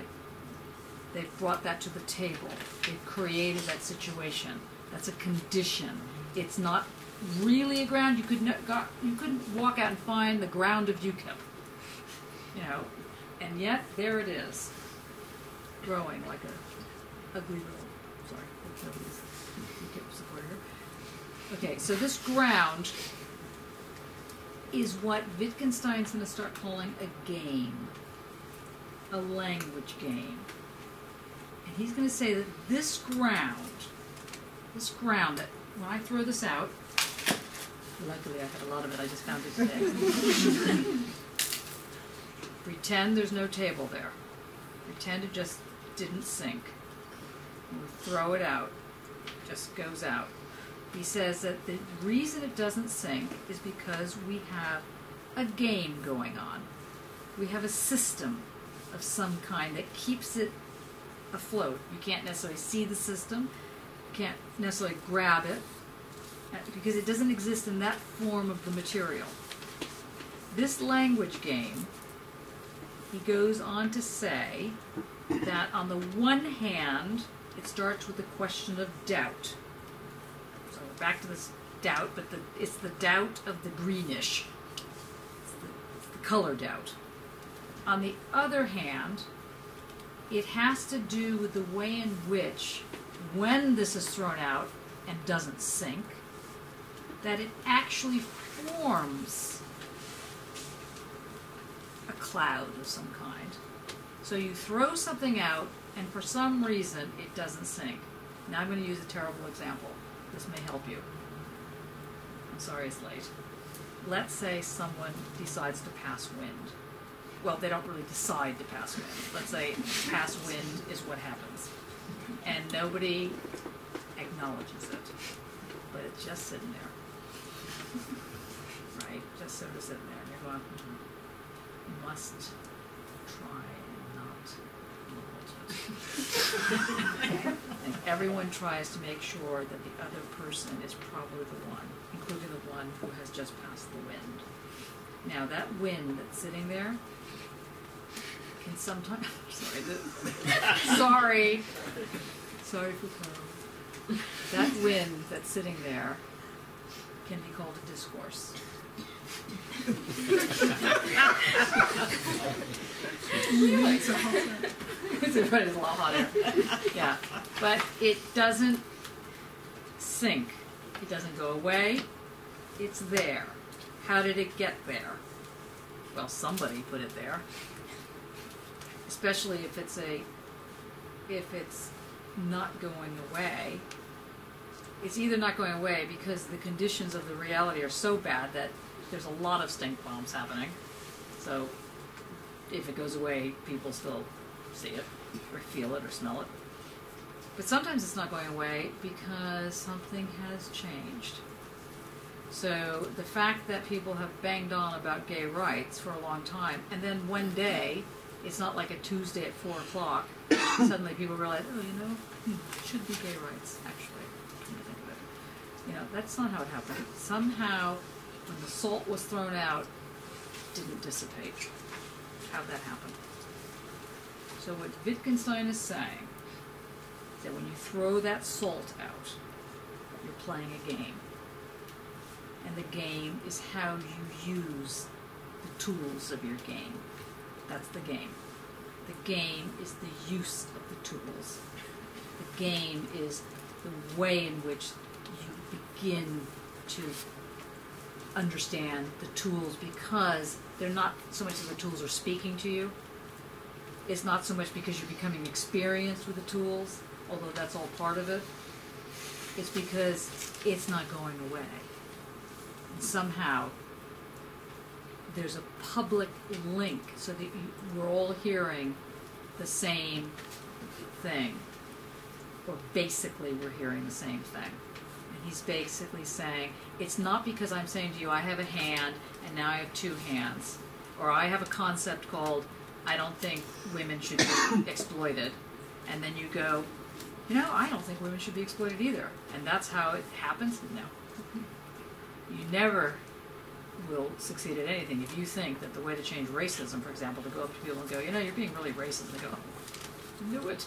Something wasn't right. You know, that's not how it works, right? Something has to, you need to understand that there is a game, not the Machiavellian game. Not the game where, you know, the good guys always lose and the bad guys always become Tories and win. You know, not that game. The game is literally the game of meaning. And that game of the throwing of the salt and it doesn't sink, that particular game, Wittgenstein has a word for it. And Annika, do you have the pen, or does, who has the pen? And it starts with a J. What do you think it is? Oh, good God. You're going to be banned from the class. Say it again. Judgment. Judgment. So the language game is not just, it's not like how you play with words. That's not the game. Or that's not the game that's implied by saying language game for Wittgenstein. The language game is literally the game of judgments. The game of thrones? Is it thrones or thrones? Yes. So, what Thank you, Mattia, the only one that's asking questions at the moment. what happens is a passage from the question why, which would always reach another point where saying, why, because, but why that first answer, and then why the second answer, and then why the third answer, until one goes backward, and arrives to... Why in the sky. There are always mythologies that are ready at the end of this backward chain, and Wittgenstein plays this game rhetorically in the way he writes, I think, but then what he's aiming at is something that is entirely perpendicular, which is the circulation you were mentioning. So instead of asking the why question, he's asking the how question. The how and how it resonates and how it multiplies. Yes, that's great. Or the that question, or the what question. Now we're going to see, and when we get to Kierkegaard, the four questions that are very known. You know, the child asks, you know, what, how, when, where, and how, or why. What, when, how, and why. And the why question is always the question that the youngest child asks, and it's always considered the evil question. And it's an evil question not because you have children, although, kidding.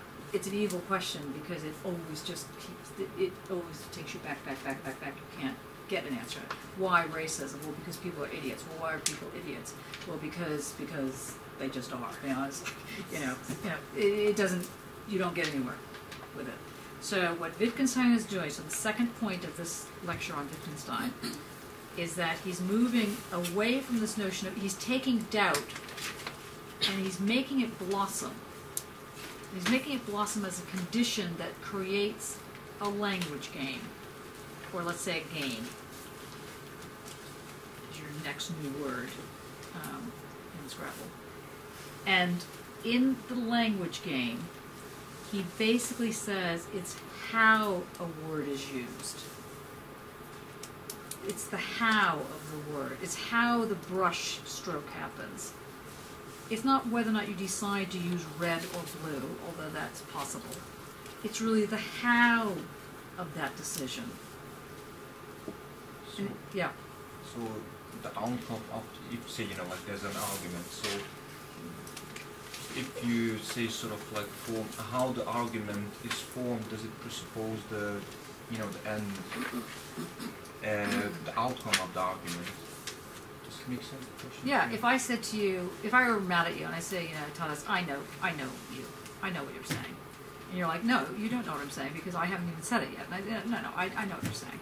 Okay, that's the kind of argument that he's attacking in the sense that that's not really an argument. It's just someone taking a position and the position pretends to present a certainty but in fact what it's doing is presenting a non-knowledge. So the sort of the answer is prescribed in the question Yeah, already. and that's what his attack is on Moore. That Moore's answer is already prescribed in the question, which is always the case in a wide question. This is self-evident. Yeah, the self-evidentiary thing. Now, what Wittgenstein goes on to say is that these are called, this language game, he calls it rules of calculation. But he's talking about math. He's not talking about being a calculating bum. You know, kind of. He's thinking of rules of how your mind is starting to think things through. Because obviously, reason matters. It's not that reason is wrong and, I don't know, the sensuousness, or, you know, for a long time in literature and philosophy and everywhere, you know, there's all this heralding of the mad. You know, we have to get back to being unreasonable, or this kind of thing. You know, like, Wittgenstein is quite opposed to this. He's saying that there are rules to objectivity. Now, the third important point then, so the first one is about the doubt, and how doubt deals with ground. The second one is about language games. And the third one that he is getting into is the way in which, let me just see if I'm going to say this so I don't, so it's a mental note, making prints.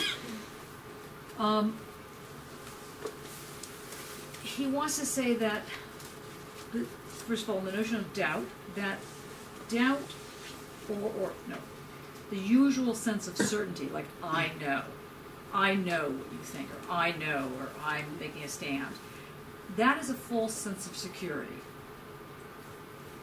Just remember that. Certainty is not what he's addressing here. He's going to make a play for uncertainty. And he's going to say that the way you do this is to remember that in your mind you have a picture of the world.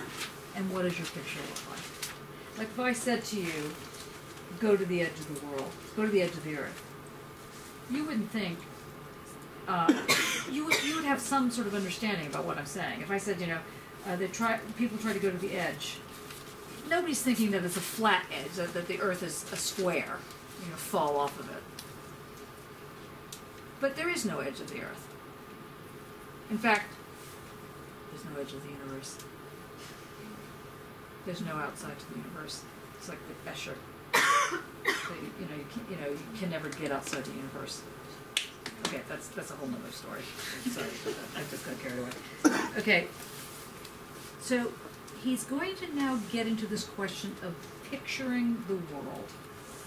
How do you picture that you carry with yourselves, in yourselves, a picture of the world? How'd you get that picture? It wasn't like there's a little person inside there drawing a picture of the world and then you eventually came to consciousness and realized. The question of how you put together judgments as your picture of the world is critical. So he starts to develop this notion that the judgments form the ground of thinking. Okay. Now, because I can't help myself, I just have to mention Kant. Okay? Because I just feel that way when we go into it next week, we won't feel completely at a loss. Just one thing only before we move on to Kant. Okay. To maybe help the notion of understanding the notion of game. Okay. And to bring it home to an art school. The traditional image of painting, or by extension of photography, as representing a reality, we all know that is completely flawed. It's not that is taking place in these practices. What is interesting for the painter and for whoever looks at the painting is how that reality is represented. How it was put together. Yes, how it's put together. How the brushstroke works, how much drawing is in it, how the colors are used, what details are used. It's never a perfect representation, and the vertical line between the eye of the painter and the real, the eye of the viewer through the painting to the reality, is not what's important. It's the surface. Mm-hmm. So, and what plays on the surface is the game Wittgenstein is referring to. So it changes in completely the assumed direction of importance. The hierarchy is perpendicular now, is in front of us, no longer through it. And the language game, or the game of judgment, is precisely this problem. It goes around with all that we have already and keeps reassembling itself, rather than wanting to go back to the ground and link it to it. Or wanting to be a telos. Or wanting to be a telos, yes. Can someone repeat what Matthias said? Give it a go. This sounds like something I was reading today. Okay. That made you angry? How? No. in one of the Dada manifestos where you're saying post-impressionists looked at a cup from here, and then the cubists went and looked at the cup from above, but it's still on the surface, and we have to look at it as a view, as an individual. Mm-hmm. So it's sort of... Yeah, so the question is, how does this thing, I mean, where is the surface? That's another issue. Is the surface like something you're looking at? Is that the thing that's the surface? Or is it something else altogether? Like, I wasn't going to do this today, but what is the surface? If I asked you to paint the table, what's the surface of the table to paint? Do you paint just the top? Or do you paint everything that's showing? You paint the whole thing? You paint underneath? You paint everything that touches air? What's the surface? So it gets all very complicated with this bloody surfaces. But anyway, but you're right. I can see why those manifestos would trigger that. So that's a very important point, this question of how the surface becomes the playing field, becomes your moment of expression. There is nothing underneath the surface. There's only the surface, and the surface forms this ground of meaning. Now that's a very different trajectory than the telos version. When we get to Hegel, you're going to be so happy, because Hegel, despite being very difficult and hard, is actually totally into coming up with a very logical way of talking about this in a way that seems to get beyond what Kant is saying. But we'll get there in a minute. I mean, in a couple weeks. Let me just segue into Kant. Before I do that, something to take note. When did Wittgenstein write this? Do you take note of the year? Not that long ago, no, but it was a very particular. Nope, much earlier than that. 51? Nope. 30 what? 1930. Keep going. See, now this we should have played Hangman on. Okay, right. 39. Who said that? Yes. And what happened in 39? Second World War. Second World War. Anything else happened in 39? What was going on in 1939 in Europe? Fascism. Well, but what about fascism? Spanish, that's right. Spanish Civil War. Yeah. What else? I mean, how did it present itself? Well, it's democracy. Okay, there's two open-ended my questions. So, there was an argument that people didn't belong in the society. Who were those people that didn't belong? Okay, Jews. Gays. Gypsies. Who? Gypsies. Gypsies. Disabled. Black, disabled. Anyone who wasn't Aryan. Learning disabilities. A lot of people. Now, it's not by accident that Wittgenstein is challenging the view that an identity, black, gay, disabled, Jewish, Muslim, the whole raft of people, Roma, and so on, that this group that was considered did not belong, were not able to be allowed to belong. That logic, that public logic, not that somebody sat there with well, actually somebody did sit with a logical pen, but the way in which that became the mass consensus, the is the thing about fascism to be aware of is that fascism is produced by the mass. It's a massification. You can have democracy or you can have fascism. As it turns out, sometimes they're the same thing, but anyway, don't want to go there yet. Whatever the 21st century does, or the 20th century does, the one thing it does very well is it massifies. It creates mass. And he's writing at a time period when that is self-evident in the same way that Kant is writing about the Enlightenment being kind of self-evident. Like, what does it mean to talk about this thing, Enlightenment? Well, he's talking about what does it mean to massify, and what type of systems come out of that massification. Well, the fascist version of the massification is that people, groups, don't belong. That there's a group that does belong, and then there's the outsiders, the ones that don't belong. Those people that don't belong because they ruin society, they bring it down, whatever the arguments are. You've heard them all before, and sadly we're hearing them all again. Now, Wittgenstein is saying that argument, the logic behind that, there is a logic behind it. That's not to say it's the correct logic. It's to say there is a logic. Always assume your enemies are at least as intelligent as you are. The logic behind it rests on a linearity that all of us have in us because we've been brought up as moderns. And to take those little fingers off the side of the pool so that you can start to understand how a different sensibility can create meaning, identity, who am I, individuality, without reinstating Jew, Muslim, female, male, heterosexual, homosexual, whatever the various categories are. That's what he's trying to do. Now, that doesn't mean he's trying to blend everything, so there's one big, soup. He's trying to talk about how meaning gets established using the senses, the sense, and how the mathematical calculations sometimes are very sensuous. Physics can be sensuous. It may be hard to understand at the moment. It is empirical or sensuous? Not empirical. That's why I want to get into Kant. Now, I'm just going to say this very briefly. I know it's painful. We're racing against the clock. Okay, but we'll get there, okay?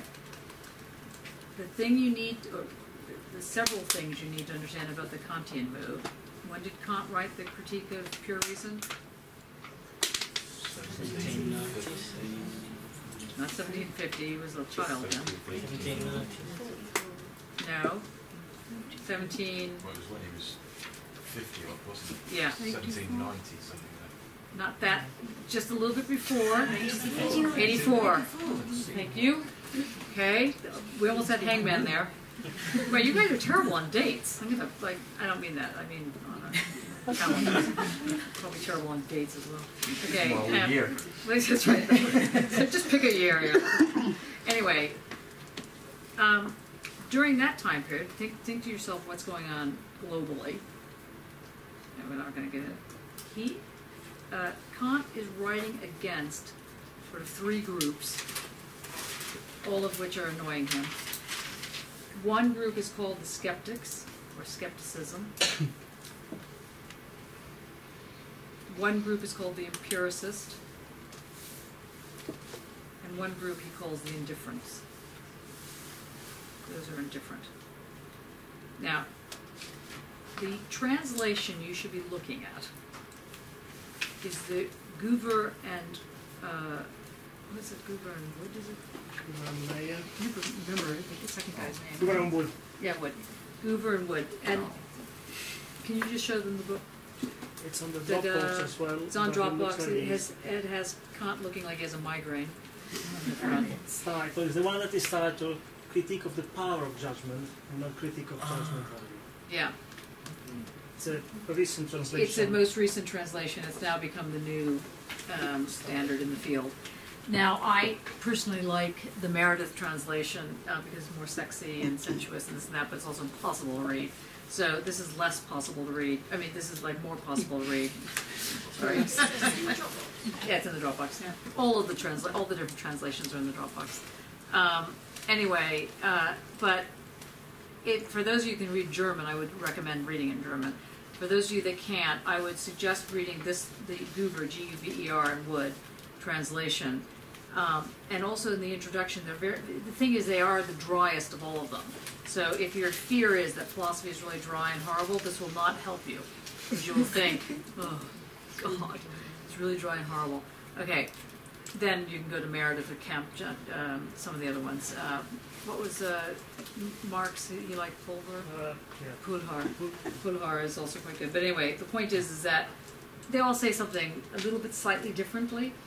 The thing about that the Guver and Wood translation does is that in the very beginning they set out what his system is, and it's the most clear. I was reading it much more carefully this last time preparing for this lecture, and it's more clear, believe it or not, than the other stuff. And one of the things that they very well point out is what was at issue. And I just want to give you a thumbnail of this, and then we'll try and, it's too much to hook it back to Wittgenstein perhaps tonight, but we'll do it next week. We'll just redo this lecture again. Which is to say, unless you really are painfully horrified by that thought, which is to say that what he does, what Kant is doing is, if you think about this guy, if you think about the fact that modernity is attacking the notion of God, not of God as God, but modernity attacks the notion that things don't change. Modernity offers the argument, or the Enlightenment offers the argument and maintains it as this cloud, as a salt cloud, maintains the argument that change is the basis of the society. Now, given that that's the case, Vico, as I mentioned last time, Giambattista Vico in 1744, who wrote The New Science, argued that God, while important and wonderful and had a lot of interesting things to say about God, was not our destiny. Our destiny is what we make of it. God is involved somehow, but that's all very interesting. But so what Vico did is he divided the sciences into the natural sciences and into the like social science, I guess is a better way of putting it. Just at this point, philosophy and so on. And humanities? Yeah, he divided them into two sciences. So you would have kind of the sciences on the one hand, and what we'd understand as philosophy, science, literature, art, religion, and so on the other side. It was also seen as a science. So that was the first form of the new science.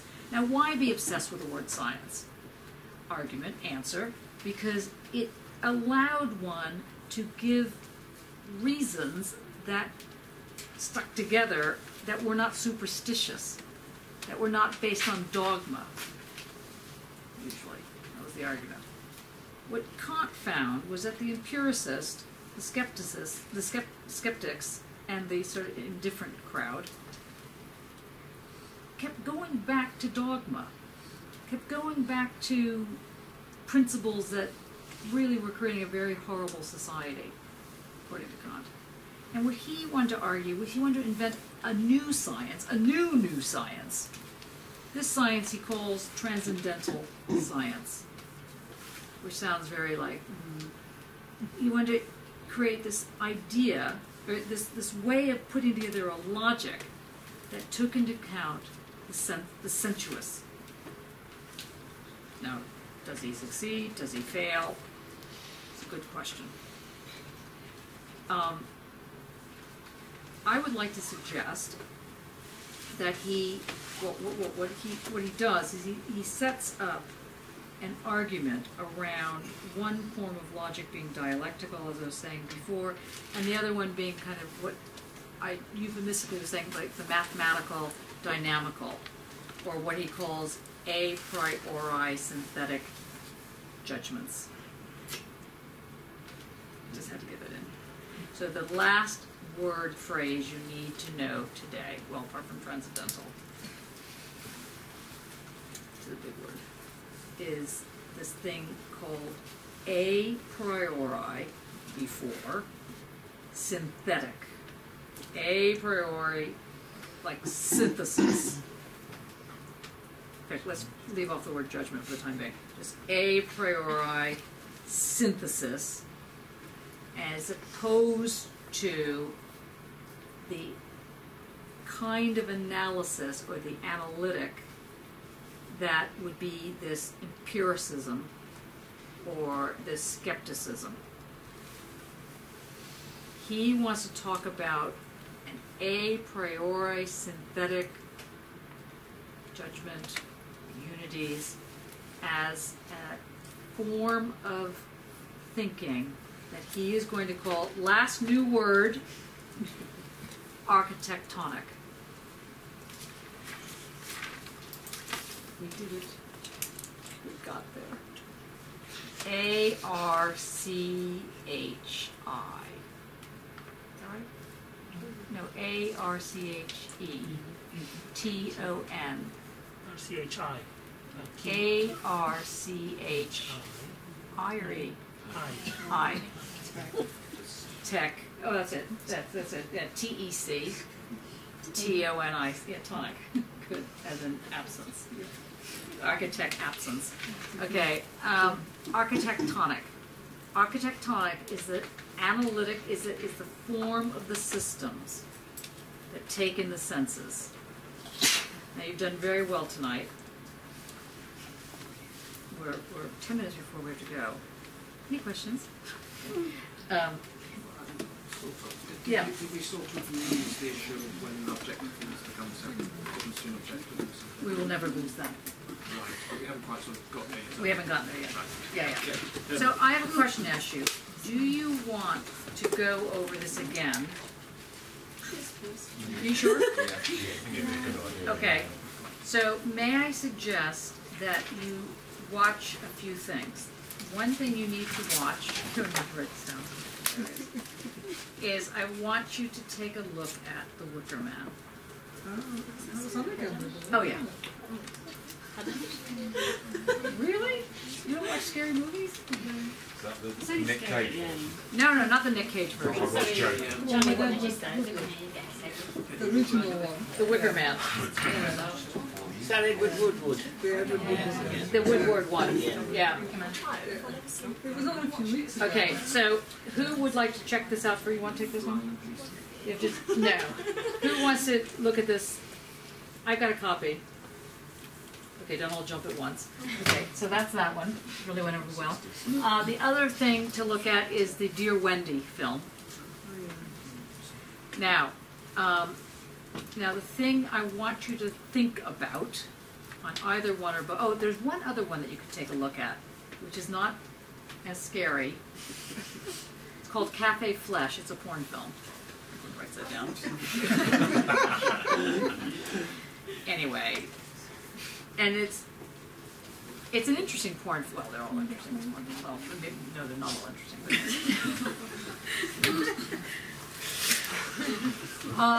Cafe Flesh was made in the late 80s, early 90s, something like that. Anyway, the point of these three different films, which are very different types of things, is that I want you to think about it in terms of how judgments are formed.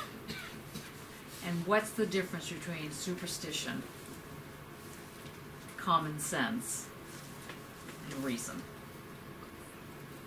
And if you can get there, bonus, if you can see how this connects to doubt as a condition of... What are the three things? Superstition. What? Superstition, common sense, reason.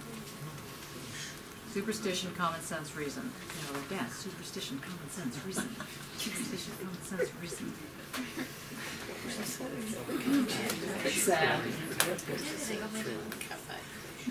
Okay, so do you feel like you are still alive? Okay, little sad little faces. Okay, so excited at 6, dead now. Great. Okay, see you next week.